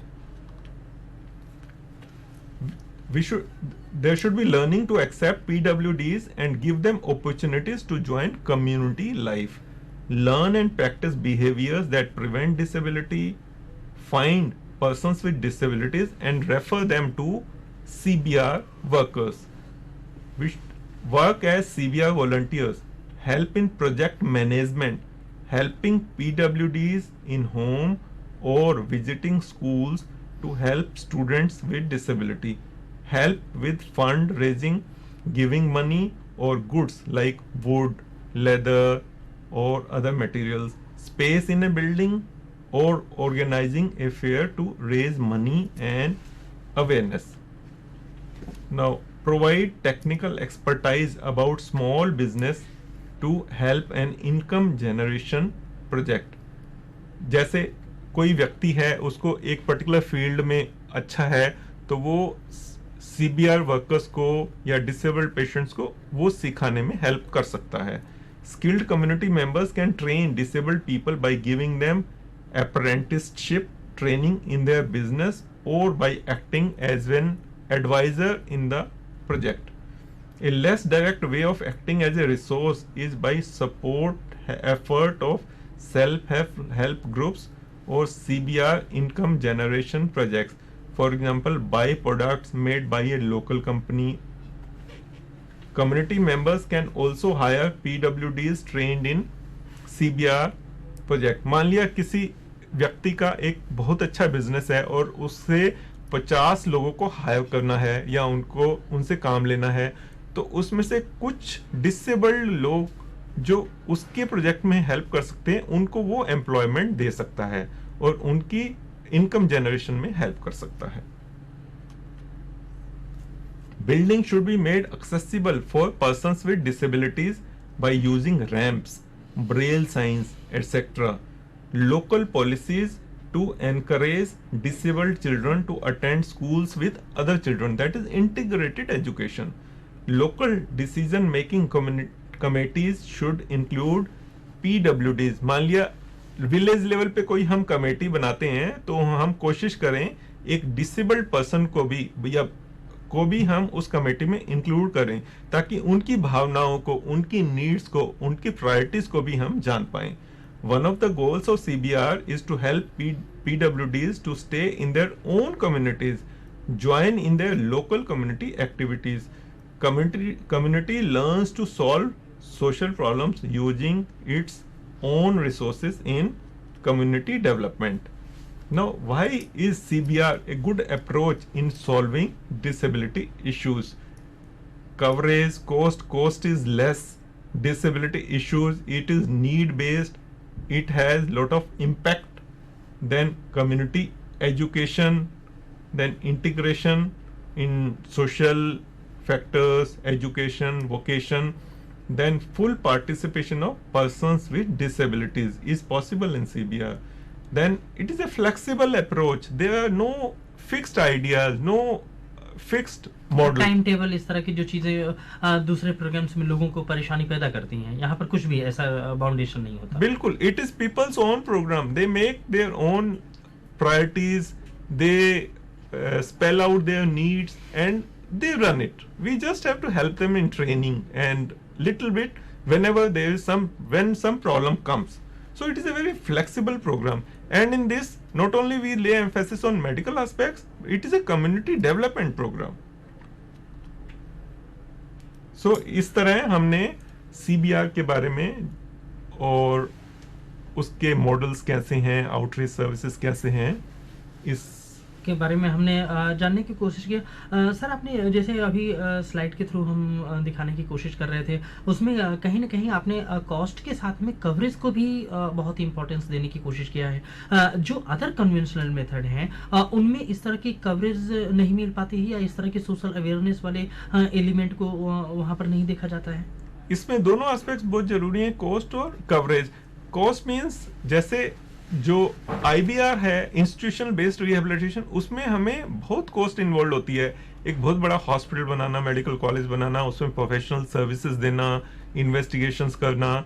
लेकिन जो CBR है, कम्युनिटी बेस्ड रिहेबिलिटेशन में, उसमें as compare to IBR, institution based rehabilitation, cost बहुत कम होती है, क्योंकि हम लोकल वर्कर्स का इन्वॉल्व, वॉलंटियर्स को इन्वॉल्व करते हैं और लोकल रिसोर्सेज यूज करते हैं। और कुछ लोग जो मीडिया से जुड़े हुए होते हैं और कम्युनिटी में रहते हैं, तो उनको भी हम यूज करते हैं कवरेज देने के लिए इन प्रोग्राम्स के बारे में और सक्सेसफुल मॉडल्स के बारे में। सर, हमने CBR के बारे में काफ़ी बात कर लिया, लेकिन एक चीज़ को ये थोड़ा सा समझना अभी बाकी रह जाता है कि ये CBR को ऑर्गेनाइज कौन करता है, या इसको डायरेक्ट कौन करता है, फंडिंग कौन करता है, और किस तरह से ये सोसाइटी में वर्क करता है? इसमें ये जो मेडिकल कॉलेजेस हैं, नेशनल लेवल हॉस्पिटल्स हैं, वो कुछ विलेजेस को, कुछ टाउन्स को अडॉप्ट कर लेते हैं जो उनके कॉलेज के आसपास होती हैं, और जो डॉक्टर्स होते हैं या पैरामेडिकल वर्कर्स होते हैं, वो उस विलेज या कम्युनिटी में जाकर उनकी नीड्स देखते हैं और CBR को अप्लाई करने की कोशिश करते हैं, उस कम्युनिटी को स्टडी करते हैं, उनकी नीड्स जानने की कोशिश करते हैं, एक कमेटी बनाते हैं और उसको इम्प्लीमेंट करते हैं और उसको मॉनिटर करते हैं डिफरेंट लेवल्स पे। यहाँ पर हमने इस चीज़ को देखा कि लेकिन क्या ये कंटिन्यू इस तरह का प्रोग्राम वहाँ पर बना रहता है, कंटिन्यू वो अडॉप्टेशन चलती रहती है, या टाइम टू टाइम आप गाँव को शिफ्ट कर देते हैं कि ठीक है, कुछ ड्यूरेशन तक हमने इतने विलेजेस को एक्सेप्ट किया था, अब आफ्टर दिस टाइमिंग हम इस तरह के कुछ न्यू विलेजेस को अपने प्रोग्राम से में अटैच करेंगे? एक एरिया में जब CBR सक्सेसफुल हो जाता है तो हम उसको लोकल लोगों के हाथ में छोड़ के अगले एरिया में चले जाते हैं, लेकिन उसको टाइम टू टाइम मॉनिटर करते रहते हैं। मॉनिटरिंग कहीं ना कहीं चलती रहनी चाहिए, जिससे कि उसका जो रियल ऑब्जेक्टिव है कभी डिस्टर्ब ना होने पाए। बिल्कुल ठीक है, मॉनिटरिंग बहुत इंपॉर्टेंट एस्पेक्ट्स है, ताकि हम जो प्रोग्राम चल रहा है उसमें क्या पॉजिटिव है, क्या नेगेटिव्स हैं, क्या कमियां हैं, और उनको कैसे हमने सुधारना है, और नेक्स्ट जो हमारा प्रोग्राम है नेक्स्ट कम्युनिटी में, तो उन कमियों को हम कैसे कैसे दूर करने की कोशिश कर सकते हैं। कभी आप लोगों के प्रैक्टिकल एक्सपीरियंस में फील्ड में काम करते हुए इस तरह की चीज़ें सामने आई जहां पर कि गांव वालों ने खुद अट्रैक्ट होकर के आपके प्रोग्राम से इस तरह से उन्होंने कहा कि हमारे तरफ भी या हमारी एरिया में भी इस तरह के प्रोग्राम्स होने चाहिए? आपने बिल्कुल ठीक कहा। गुड़गांव डिस्ट्रिक्ट में हम लोग आउटरीच सर्विसेज और CBR चलाते हैं, और वहाँ हमारा एक्सपीरियंस बहुत अच्छा रहा। पिछले 20 साल से सफदरजंग हॉस्पिटल ने रिहेबिलिटेशन डिपार्टमेंट में ने वहाँ के कुछ एरियाज को अडॉप्ट किया हुआ है।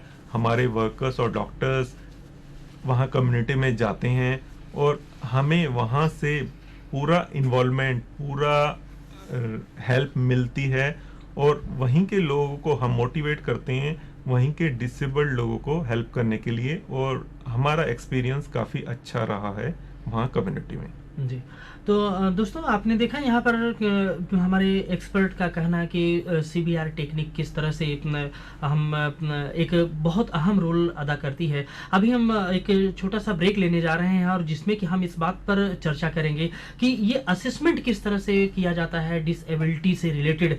खास करके इस बात को ध्यान रखना, ये पॉइंट हमारे लिए बहुत ज़्यादा ज़रूरी हो जाता है कि सरकार डिफरेंट तरह की फैसिलिटीज़ प्रोवाइड करती है हमारे डिसेबल्ड फ्रेंड्स को, जिनके तहत उनका पूरा रियल ऑब्जेक्टिव यही होता है कि हमारे डिसेबल्ड फ्रेंड्स को ज़्यादा से ज़्यादा फैसिलिटीज़ प्रोवाइड की जा सकें, जिससे कि वे भी सोसाइटी में एक आत्मसम्मान से भर करके अपनी ज़िंदगी को जी सके। लेकिन ये जो रिजर्वेशन सरकार के द्वारा डिफरेंट लेवल पर, चाहे रिजर्वेशन वो नौकरी से रिलेटेड हो या एजुकेशन को फाइंड करने से रिलेटेड हो या अदर इस तरह की बहुत सारी फैसिलिटीज़ जो गवर्नमेंट टाइम टू टाइम पर प्रोवाइड करती रहती है, इन सबको अचीव करने के पीछे एक सबसे पहले हम कहीं ना कहीं मेडिकली इस बात को असेस करना होता है कि जिस डिसेबल्ड फ्रेंड को हम इस तरह की फैसिलिटी प्रोवाइड करने जा रहे हैं उसमें कितने परसेंट की डिसेबिलिटी है, ये परसेंट क्या होता है।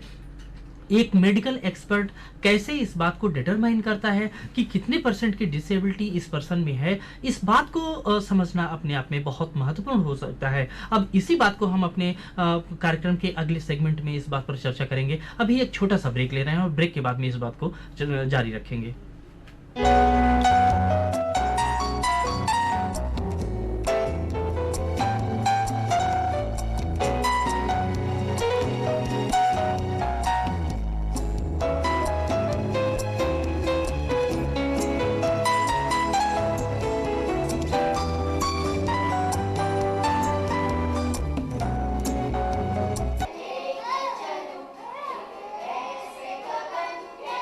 This is Aparna.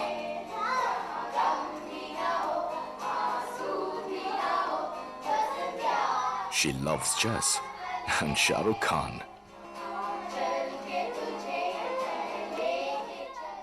Her best friend is Swati.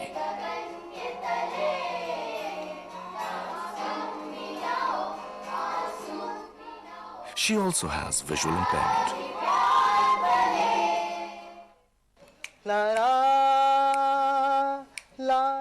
This is Neeraj.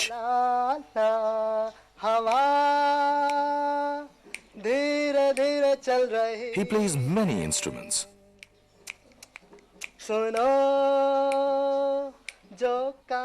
He loves Mohammad Rafi and cricket.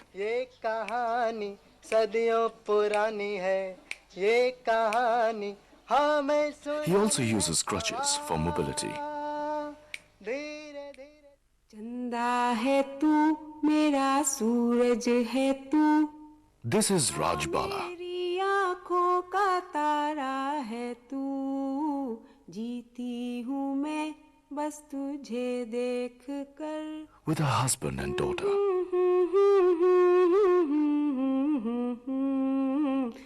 She loves cooking and watching TV. सूरज है तू, आ मेरी आँखों का तारा है तू। She also has cerebral palsy. Look beyond the disability. Look at the person.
चर्चा में एक बार फिर से स्वागत है आपका दोस्तों।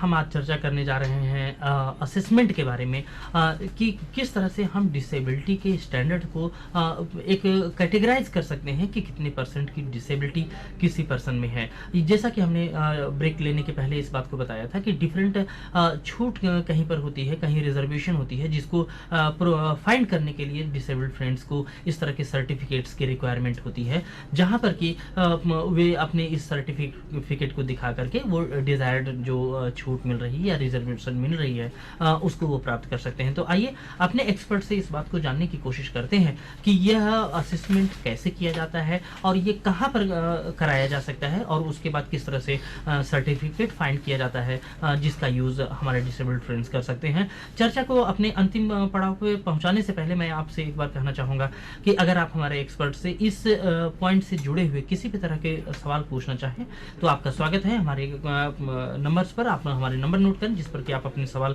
हम तक पहुंचा सकते हैं। हमारा टोल फ्री नंबर है 1800112008, हमारा फोन नंबर 01126511613 और हमारा फैक्स नंबर है 01126511609।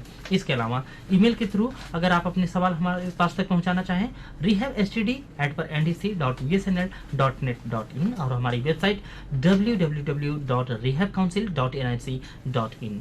सर, जैसे अभी हमने कहा कि किस तरह से सबसे पहले तो ये असेसमेंट का स्टैंडर्ड क्या होता है। कभी कभी कंफ्यूजन ये होती है कि डिसेबल्ड पर्सन को ये लगता है कि हमारे पास तो डिसेबिलिटी ज़्यादा है लेकिन हमको कम क्वालिटी का जो एक सर्टिफिकेट है उस तरह का प्रोवाइड हो गया। ये किस तरह से किया जाता है और इसके क्या फ़ायदे हो सकते हैं? अमित जी, जो प्रोसीजर है डिसेबिलिटी असेस करने का या उसके परसेंटेज कैलकुलेट का, एक सेट प्रोसीजर है जो गवर्नमेंट ऑफ इंडिया ने अप्रूव किया हुआ है और उसके लिए नोटिफिकेशन भी जारी किया हुआ है। एक मैनुअल होता है, उसके लिए एक कमेटी बनाई गई थी under the chairmanship of director general of health services, जो मिनिस्ट्री ऑफ हेल्थ में है, गवर्नमेंट ऑफ इंडिया। और इसकी जो गाइडलाइंस थी they were issued by ministry of social justice and empowerment, government of India, and gazette notification निकला था जून 13, 2001 में। नाउ जो डिसेबिलिटी कैलकुलेशन है, अलग अलग तरह की डिसेबिलिटी हो सकती है, जैसे किसी बच्चे को दिखने में कम दिखता है, सुनाई कम देता है, या वो बोल नहीं पाता, या उसको मेंटल रिटार्डेशन है, या फिर फिजिकल डिसेबिलिटी है, दैट इज लोकोमोटर। तो लोकोमोटर की तरफ हम ध्यान दें तो इसको हम अलग अलग एरियाज में डिवाइड कर सकते हैं। जैसे जो विकलांगता है वो अपर लिम्स में हो सकती है, ट्रंक में हो सकती है, लोअर लिम्स में हो सकती है। तो अपर लिम्स में जनरल प्रिंसिपल्स क्या होते हैं एस्टिमेट असेस करने के लिए कि डिसेबिलिटी कितनी है। Now estimation, what are the general principles? Estimation of permanent physical impairment is dependent upon functional impairment. We assess when condition is fixed. और अपर लिम्स में दो पार्ट्स होते हैं, arm component and hand component. Arm component में हम range of motion देखते हैं, और अगर ये कम है तो उसको लॉस ऑफ मोशन बोलते हैं। स्ट्रेंथ देखते हैं कि कितनी पावर है अपर लिम में, और उसके बाद कोऑर्डिनेशन कितना है। इन तीनों एक्टिविटीज को हम आर्म कंपोनेंट में इंक्लूड करते हैं। हैंड कंपोनेंट में प्रीहेंशन को देखते हैं हम। प्रीहेंशन में ओपोजिशन, जैसे ये ओपोजिशन है। उसके बाद लेटरल पिंच, इसको लेटरल पिंच बोलते हैं। किसी सिलिंड्रिकल ऑब्जेक्ट को अगर हम उठाएं तो उसको सिलिंड्रिकल ग्रास्प बोलते हैं। कोई स्फेरिकल चीज है उसको स्फेरिकल ग्रास्प बोलते हैं, इसको हुक ग्रास्प बोलते हैं। उसके बाद हम मरीज की सेंसेशंस देखते हैं और उसकी स्ट्रेंथ देखते हैं, और होल असेसमेंट में हम कंबाइन कर देते हैं आर्म कंपोनेंट को और हैंड कंपोनेंट को।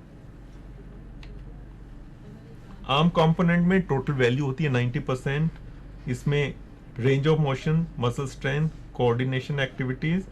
उसके बाद हर जॉइंट, जैसे अपर लिम में 3 जॉइंट्स होते हैं, शोल्डर या कंधा, एल्बो एंड रिस्ट, और इन तीनों जॉइंट्स पे हम मूवमेंट्स देखते हैं, और हर जॉइंट पे जो हम स्टैंडर्ड्स लेते हैं वो 30% है।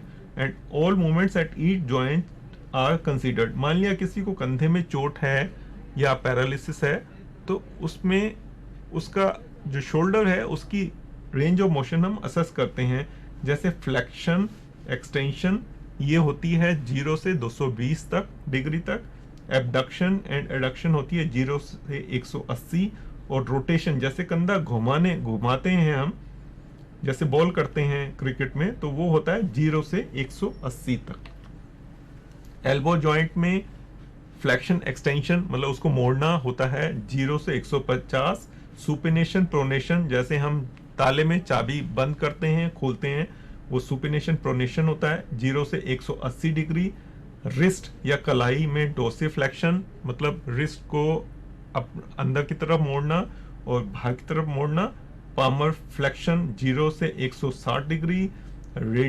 रिस्ट को अंदर की तरफ लाना और बाहर की तरफ ले जाना, ये होता है रेडियल। एंड अल्नर डेविएशन, ये होता है 0 से 55 degree. Percentage loss of each movement is calculated for each joint and is added. Now muscle strength की टोटल वैल्यू 90% है।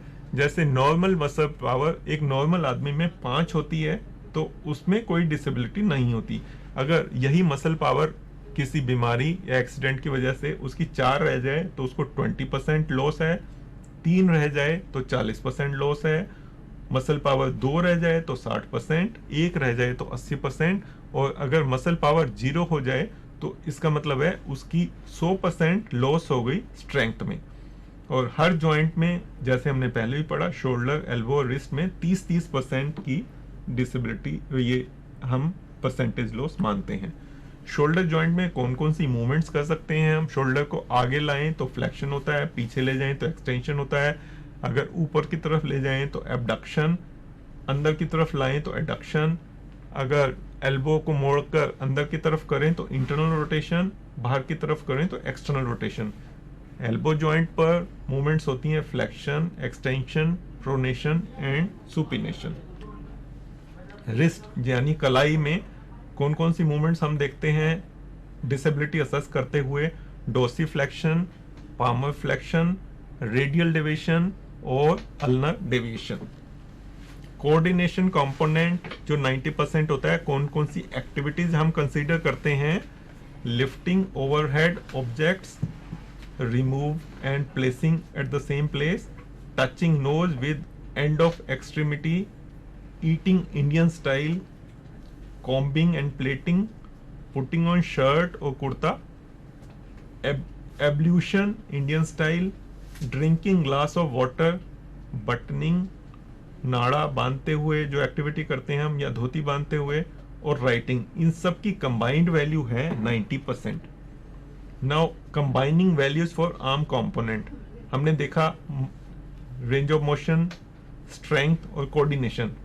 तो इन सबको एक फॉर्मूला इस्तेमाल करते हैं a plus B into 90 minus A divided by 90, जिसमें a होती है लॉस ऑफ मोशन, b होती है लॉस ऑफ स्ट्रेंथ, c होती है लॉस ऑफ कोऑर्डिनेशन, और इसकी टोटल वैल्यू है a plus B into 90 minus C divided by 90, और ग्रैंड टोटल होता है t1 plus C multiplied by 90 minus t1 divided by 90।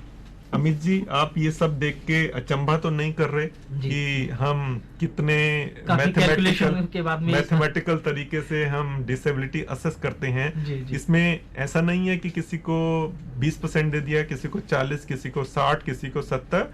Her assess जो डिसेबल्ड पर्सन की डिसेबिलिटी हम असेस करते हैं उसके पीछे हमारे पास गाइडलाइंस हैं और मैथमेटिकल फॉर्मूला है, और हम कोशिश करते हैं कि जो भी डिसेबल्ड पर्सन है उसको जितनी डिसेबिलिटी है तो उसको उतनी ही डिसेबिलिटी दी जाए ताकि वो उसका बेनिफिट उठा पाए। जी, काफ़ी एक बहुत ही देखने में फर्स्ट साइट में ऐसा लगता है काफ़ी कॉम्प्लिकेटेड फार्मूला है, जो कि समझना एक आम आदमी के लिए बड़ा ही मुश्किल है।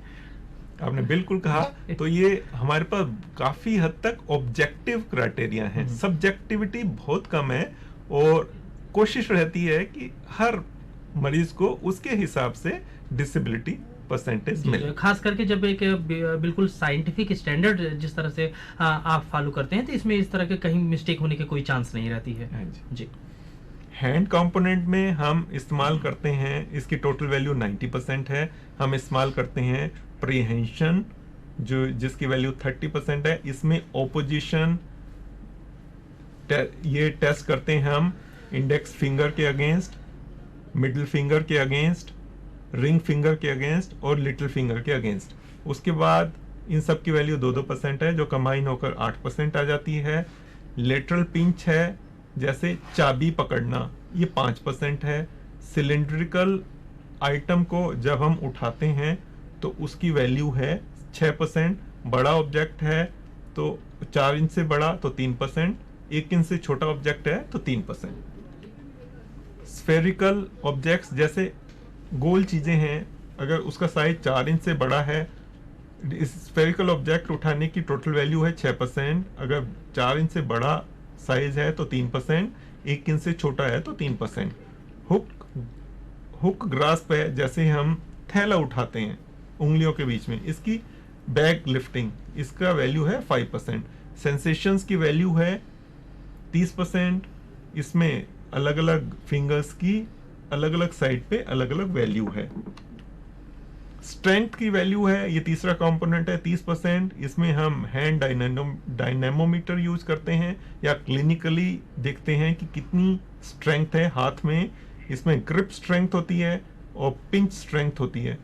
नाउ एडिशनल वेटेज 10% की होती है, जिसमें infection, deformity, mall alignment, contractures, cosmetic appearance, abnormal mobility and dominant extremity का मतलब अगर किसी मरीज को राइट हैंड से काम करता है और राइट साइड पे डिसेबिलिटी, राइट हैंड में डिसेबिलिटी होती है, उसके लिए हम एडिशनल 4% को ऐड कर देते हैं कैलकुलेशन के बाद।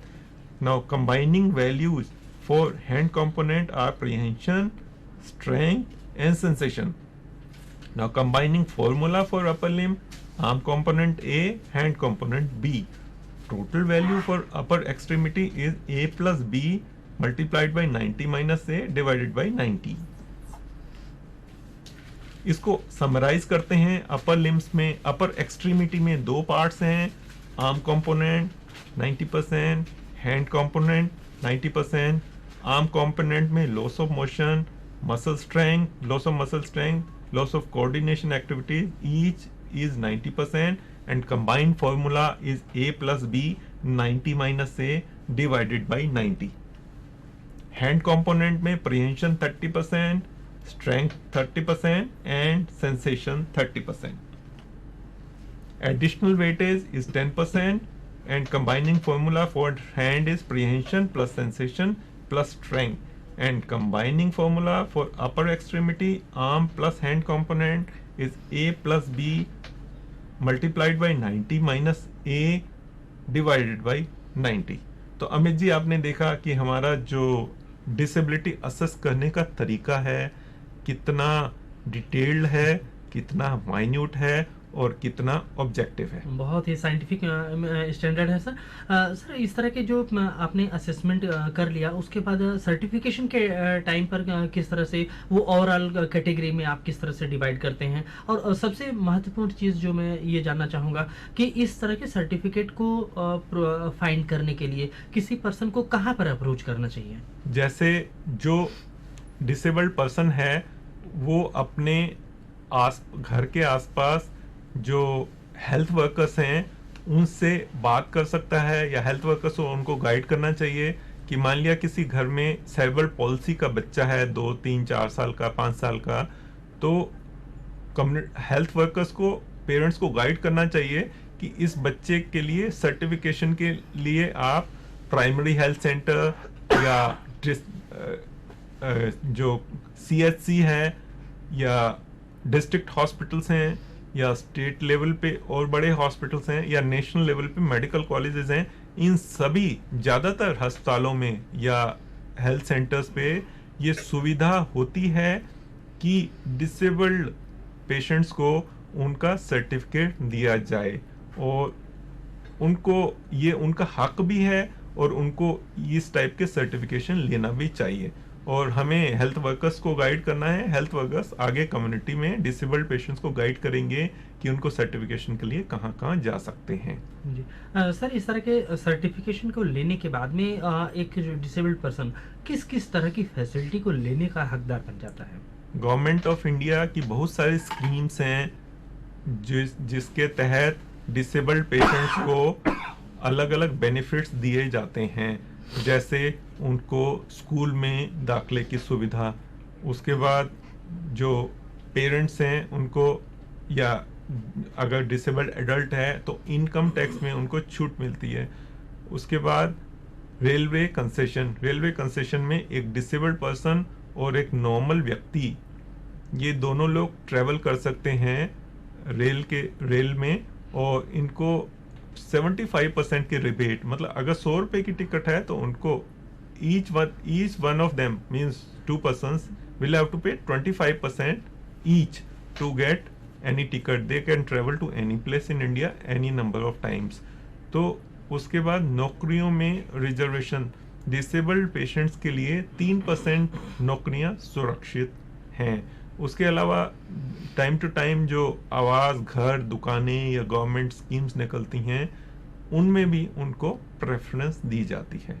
जी, तो दोस्तों, ये आपने देखा कि यहाँ पर ये असेसमेंट करना और इस तरह का जो सर्टिफिकेशन है वो हमारे डिसेबल्ड फ्रेंड्स के लिए बहुत ही ज़्यादा मददगार हो सकता है, जो कि डिफरेंट स्टेप्स पर उनके लाइफ में जो सरकार के द्वारा या राज्य सरकार के द्वारा या केंद्र सरकार के द्वारा जो छूटें मिलती हैं उनको फाइंड करने के लिए वो हकदार बन जाता है. सरकार इस तरह की कोशिश करती है कि उनको समाज की मुख्य धारा में सम्मान से भरी हुई ज़िंदगी प्रोवाइड की जाए, और इसके लिए ये सारे स्टेप्स उनको कहीं न कहीं मदद पहुंचाते हैं. जी, ये अभी आप देख रहे हैं, ये एग्जांपल 1 है, एनकाइलोसिस एल्बो में चोट लगने के बाद वो मुड़ना बंद हो गई. ये ये प्रोसीजर्स हैं हमें जिनके हिसाब से हम डिसेबिलिटी कैलकुलेट करते हैं। जी। ये एग्जाम्पल 2 है जिसमें एक पोलियो का मरीज upper limb with shoulder subluxation, मतलब उसका शोल्डर थोड़ा सा अपनी जगह से हट गया, और वीकनेस ऑफ हैंड के लिए क्या प्रोसीजर हम इस्तेमाल करते हैं उसकी डिसेबिलिटी असेस करने के लिए। ये एग्जाम्पल 3 है जिसमें पार्शियल क्लो हैंड, जो अक्सर लेप्रोसी में हो जाता है, with minimal sensory loss hand component, और ये अलग प्रोसीजर है जिसमें हमने दिखाया है कि उसको कितना % डिसेबिलिटी है। अब हम अपर लिम्ब से आ जाते हैं लोअर लिम्ब पर। लोअर लिम्ब में मोबिलिटी कंपोनेंट है और स्टेबिलिटी कंपोनेंट है, जिसको अक्सर हम पैर बोलते हैं। मोबिलिटी कंपोनेंट में range of motion ROM 90%, muscle strength 90%। और जैसे अपर लिम्ब में हमने देखा, ऐसे लोअर लिम्ब्स में कुला या हिप, नी या घुटना और एंकल या फुट, हर कंपोनेंट का वैल्यू 30% है। Now all movements at each joint are considered, जैसे हिप जॉइंट में flexion extension, abduction adduction, rotation arc, knee joint में फ्लेक्शन एक्सटेंशन, एंकल में डोर्सिफ्लेक्शन, प्लांटर फ्लेक्शन, इन्वर्शन, इन सब की अलग अलग रेंज है, और percentage of loss of each movement is calculated for each joint and is finally added. Range of motion के बाद हम आएंगे मसल स्ट्रेंथ पर। जैसे हमने अपर लिम्ब में किया, सेम फॉर्मूला लोअर लिम्ब के लिए है, और हिप के लिए 30%, नी के लिए 30% और एंकल के लिए 30%। नौ ये अलग अलग मूवमेंट्स हैं हिप और नी पर जो हम कंसीडर करते हैं डिसेबिलिटी असेस करते हुए। एंकल और फुट में ये मूवमेंट्स हैं। नाउ इस सब के बाद हम दोनों कंपोनेंट्स को कंबाइन कर देते हैं कंबाइन फॉर्मूला के थ्रू। नाउ अब हम आते हैं स्टेबिलिटी कंपोनेंट में, जिसमें ये अलग अलग एक्टिविटीज हैं जो डिसेबल्ड पर्सन को करने में दिक्कत होती है, और जो एक्टिविटी वो नहीं कर पाता उसके हिसाब से हम उसको ये क्लिनिकल मेथड से फॉर्मूला से इस्तेमाल करके परसेंटेज दे देते हैं। Now extra points lower limb में हैं। अगर डिफॉर्मिटी फंक्शनल पोजीशन में है तो 3%, नॉन फंक्शनल पोजीशन में है तो 6%। अगर पेशेंट को पेन है तो 3, 6 या 9% देते हैं। सेंसेशंस कम हैं तो 6 या 9%। अगर किसी व्यक्ति का लोअर लिम्ब छोटा है तो कितना छोटा है उसके हिसाब से शॉर्टनिंग का कंपोनेंट देते हैं, और सुपरफिशियल और डीप कॉम्प्लिकेशन में हम 3 और 6% दे देते हैं। ये सब करने के बाद हम उसको कंबाइनिंग फॉर्मूला के हिसाब से कंबाइन कर देते हैं, और किसी भी एक्स्ट्रा पॉइंट को इस फॉर्मूला के बाद ऐड कर देते हैं।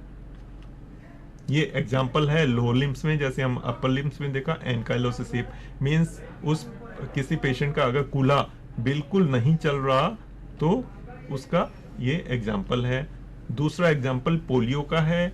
लोअर लिम्ब्स में मसल कमजोर हो जाती हैं और लिम्ब छोटा भी हो जाता है। देखिए कैसे हमने इसमें परसेंटेज कैलकुलेट की हुई है, और अलग अलग फॉर्मूला से अलग अलग तरीके से इस पेशेंट को टोटल 57.5% डिसेबिलिटी है पोलियो की वजह से लोअर लिम्ब में। नाउ फिर हम आते हैं लोअर लिम्ब्स के बाद एम्पुटेशंस पे। तो एम्पुटेशन का मतलब शरीर का कोई हिस्सा कटा हुआ है और नहीं है। तो एम्पुटेशन अपर लिम्ब में हो सकता है या लोअर लिम्ब में हो सकता है, या दोनों अपर और लोअर लिम्ब्स में हो सकता है। नाउ एम्पुटेशन में ट्रांसवर्स डेफिशिएंसी हो सकती है या लॉन्गिट्यूडनल हो सकती है। इनको हम कंबाइनिंग फॉर्मूला से ऐड कर देते हैं। नाउ लोअर लिम्ब में अगर हिप कूले से ऊपर एम्पुटेशन है, बिल्कुल लोअर लिम्ब नहीं है तो 100%, उससे नीचे हिप के लेवल पे डिसआर्टिकुलेशन है तो 90%, ऐसे नीचे आते आते बिलो नी मतलब घुटने से नीचे है तो 60% की डिसेबिलिटी हम देते हैं। और अगर सिर्फ एंकल डिसआर्टिकुलेशन है तो 55%, और अगर पार्शियल फुट एम्पुटेशन है तो डिसेबिलिटी कम होती जाती है। नाउ अपर लिम्ब एम्पुटेशंस में ये अलग अलग लेवल्स हैं, जिसमें परसेंटेज अगर ऊपर का है एम्पुटेशन तो ज़्यादा परसेंटेज है, और अगर फिंगर तक है तो उसको कम परसेंटेज मिलती है। नाउ एम्पुटेशंस के बाद हम आते हैं न्यूरोलॉजिकल कंडीशंस, जैसे मोनोपैरासिस। मोनोपैरासिस मीन्स हमारे 2 हाथ होते हैं, 2 पैर होते हैं, ये 4 लिम्ब्स बोलते हैं हम इसको। अगर एक लिम्ब कमजोर है तो उसको 25% की डिसेबिलिटी मिलती है। अगर कमजोर का मतलब थोड़ा सा वो काम कर सकता है और थोड़े से काम नहीं कर सकता। अगर बिल्कुल ही एक लिम्ब उसका नहीं हिलता है, उसको मोनोप्लेजिया बोलते हैं। या एक हाथ और एक पैर सेम साइड का नहीं काम करता या कम काम करता है तो उसको 50% देते हैं। अगर हेमीप्लेजिया है, मतलब बिल्कुल ही नहीं हिलता, अपर लिम्ब और लोअर लिम्ब एक साइड का, या क्वाड्री मीन्स चारों पैर नहीं कमजोर हैं तो 75%। और अगर दोनों लिम्ब्स, अपर लिम्ब्स और लोअर लिम्ब्स बिल्कुल ही जीरो मूवमेंट है, स्ट्रेंथ है, तो उसको 100%। नाउ ये हमने इसमें देख रहे हैं इवेल्युएशन ऑफ स्पाइन, मतलब रीढ़ की हड्डी में कैसे हम कैलकुलेट करते हैं डिसेबिलिटी। उसके बाद ये अलग अलग पॉइंट्स हैं जिनको हम कंसीडर करते हैं स्पाइन की डिसेबिलिटी कैलकुलेट करने में। ये अलग लेवल्स हैं। स्कोलियोसिस मीन्स उसका कमर, रीढ़ की हड्डी टेढ़ी है। और ये काइफोसिस मीन्स बाहर की तरफ कुब उभरा हुआ है। ये सब इवोल्यूशन ऑफ स्पाइन है। Thank you. तो यहाँ पर सर हमने इस चीज़ को देखा कि काफ़ी साइंटिफिक मेथड के थ्रू हम इस बात को असेस करते हैं कि किसी पर्सन में डिसेबिलिटी का परसेंटेज कितना है। अब सब इसमें किस तरह के, अगर कुछ अदर जैसे मेंटल डिजीज़ के बारे में आपने बात नहीं किया अभी, क्या मेंटल डिजीज़ किसी तरह की होती है तो उनको भी इसमें शामिल किया जाता है, या कुछ अदर डिजीज़ जैसे एड्स वगैरह हैं, क्या इस तरह के पेशेंट्स को भी कुछ फैसिलिटी देने के बारे में बात हो रही है, या इस तरह के पेशेंट्स को भी इसमें हम रखते हैं? अमित जी बिल्कुल आपने ठीक कहा। जो मानसिक विकलांग बच्चे होते हैं उनको हम बोलते हैं मेंटल रिटार्डेशन। तो उनकी हम IQ, इंटेलिजेंट कोशेंट असेस करते हैं। तो अगर उनको मेंटल रिटार्डेशन माइल्ड है, मॉडरेट है, सीवियर है। माइल्ड मीन्स थोड़ी सी उनको दिक्कत है, मॉडरेट मीन्स उससे ज़्यादा दिक्कत है, और जो सीवियर या प्रोफाउंड है उसमें बच्चे को अपने होश हवास नहीं रहता, वो घर वालों को नहीं पहचानता और नहीं कर सकता। उसमें भी हमारे पास फॉर्मूला है, उसको वो भी एक तरह की डिसेबिलिटी है, और उसमें भी हम सर्टिफिकेशन देते हैं। वो फिजिकल डिसेबिलिटी के साथ कंबाइन हो सकती है या फिजिकल डिसेबिलिटी के अलावा हो सकती है। मानसिक विकलांगता के अलावा आईज में लो विजन हो सकती है या विजन नहीं हो सकती, और हियरिंग एंड स्पीच हैंडीकैप हो सकता है।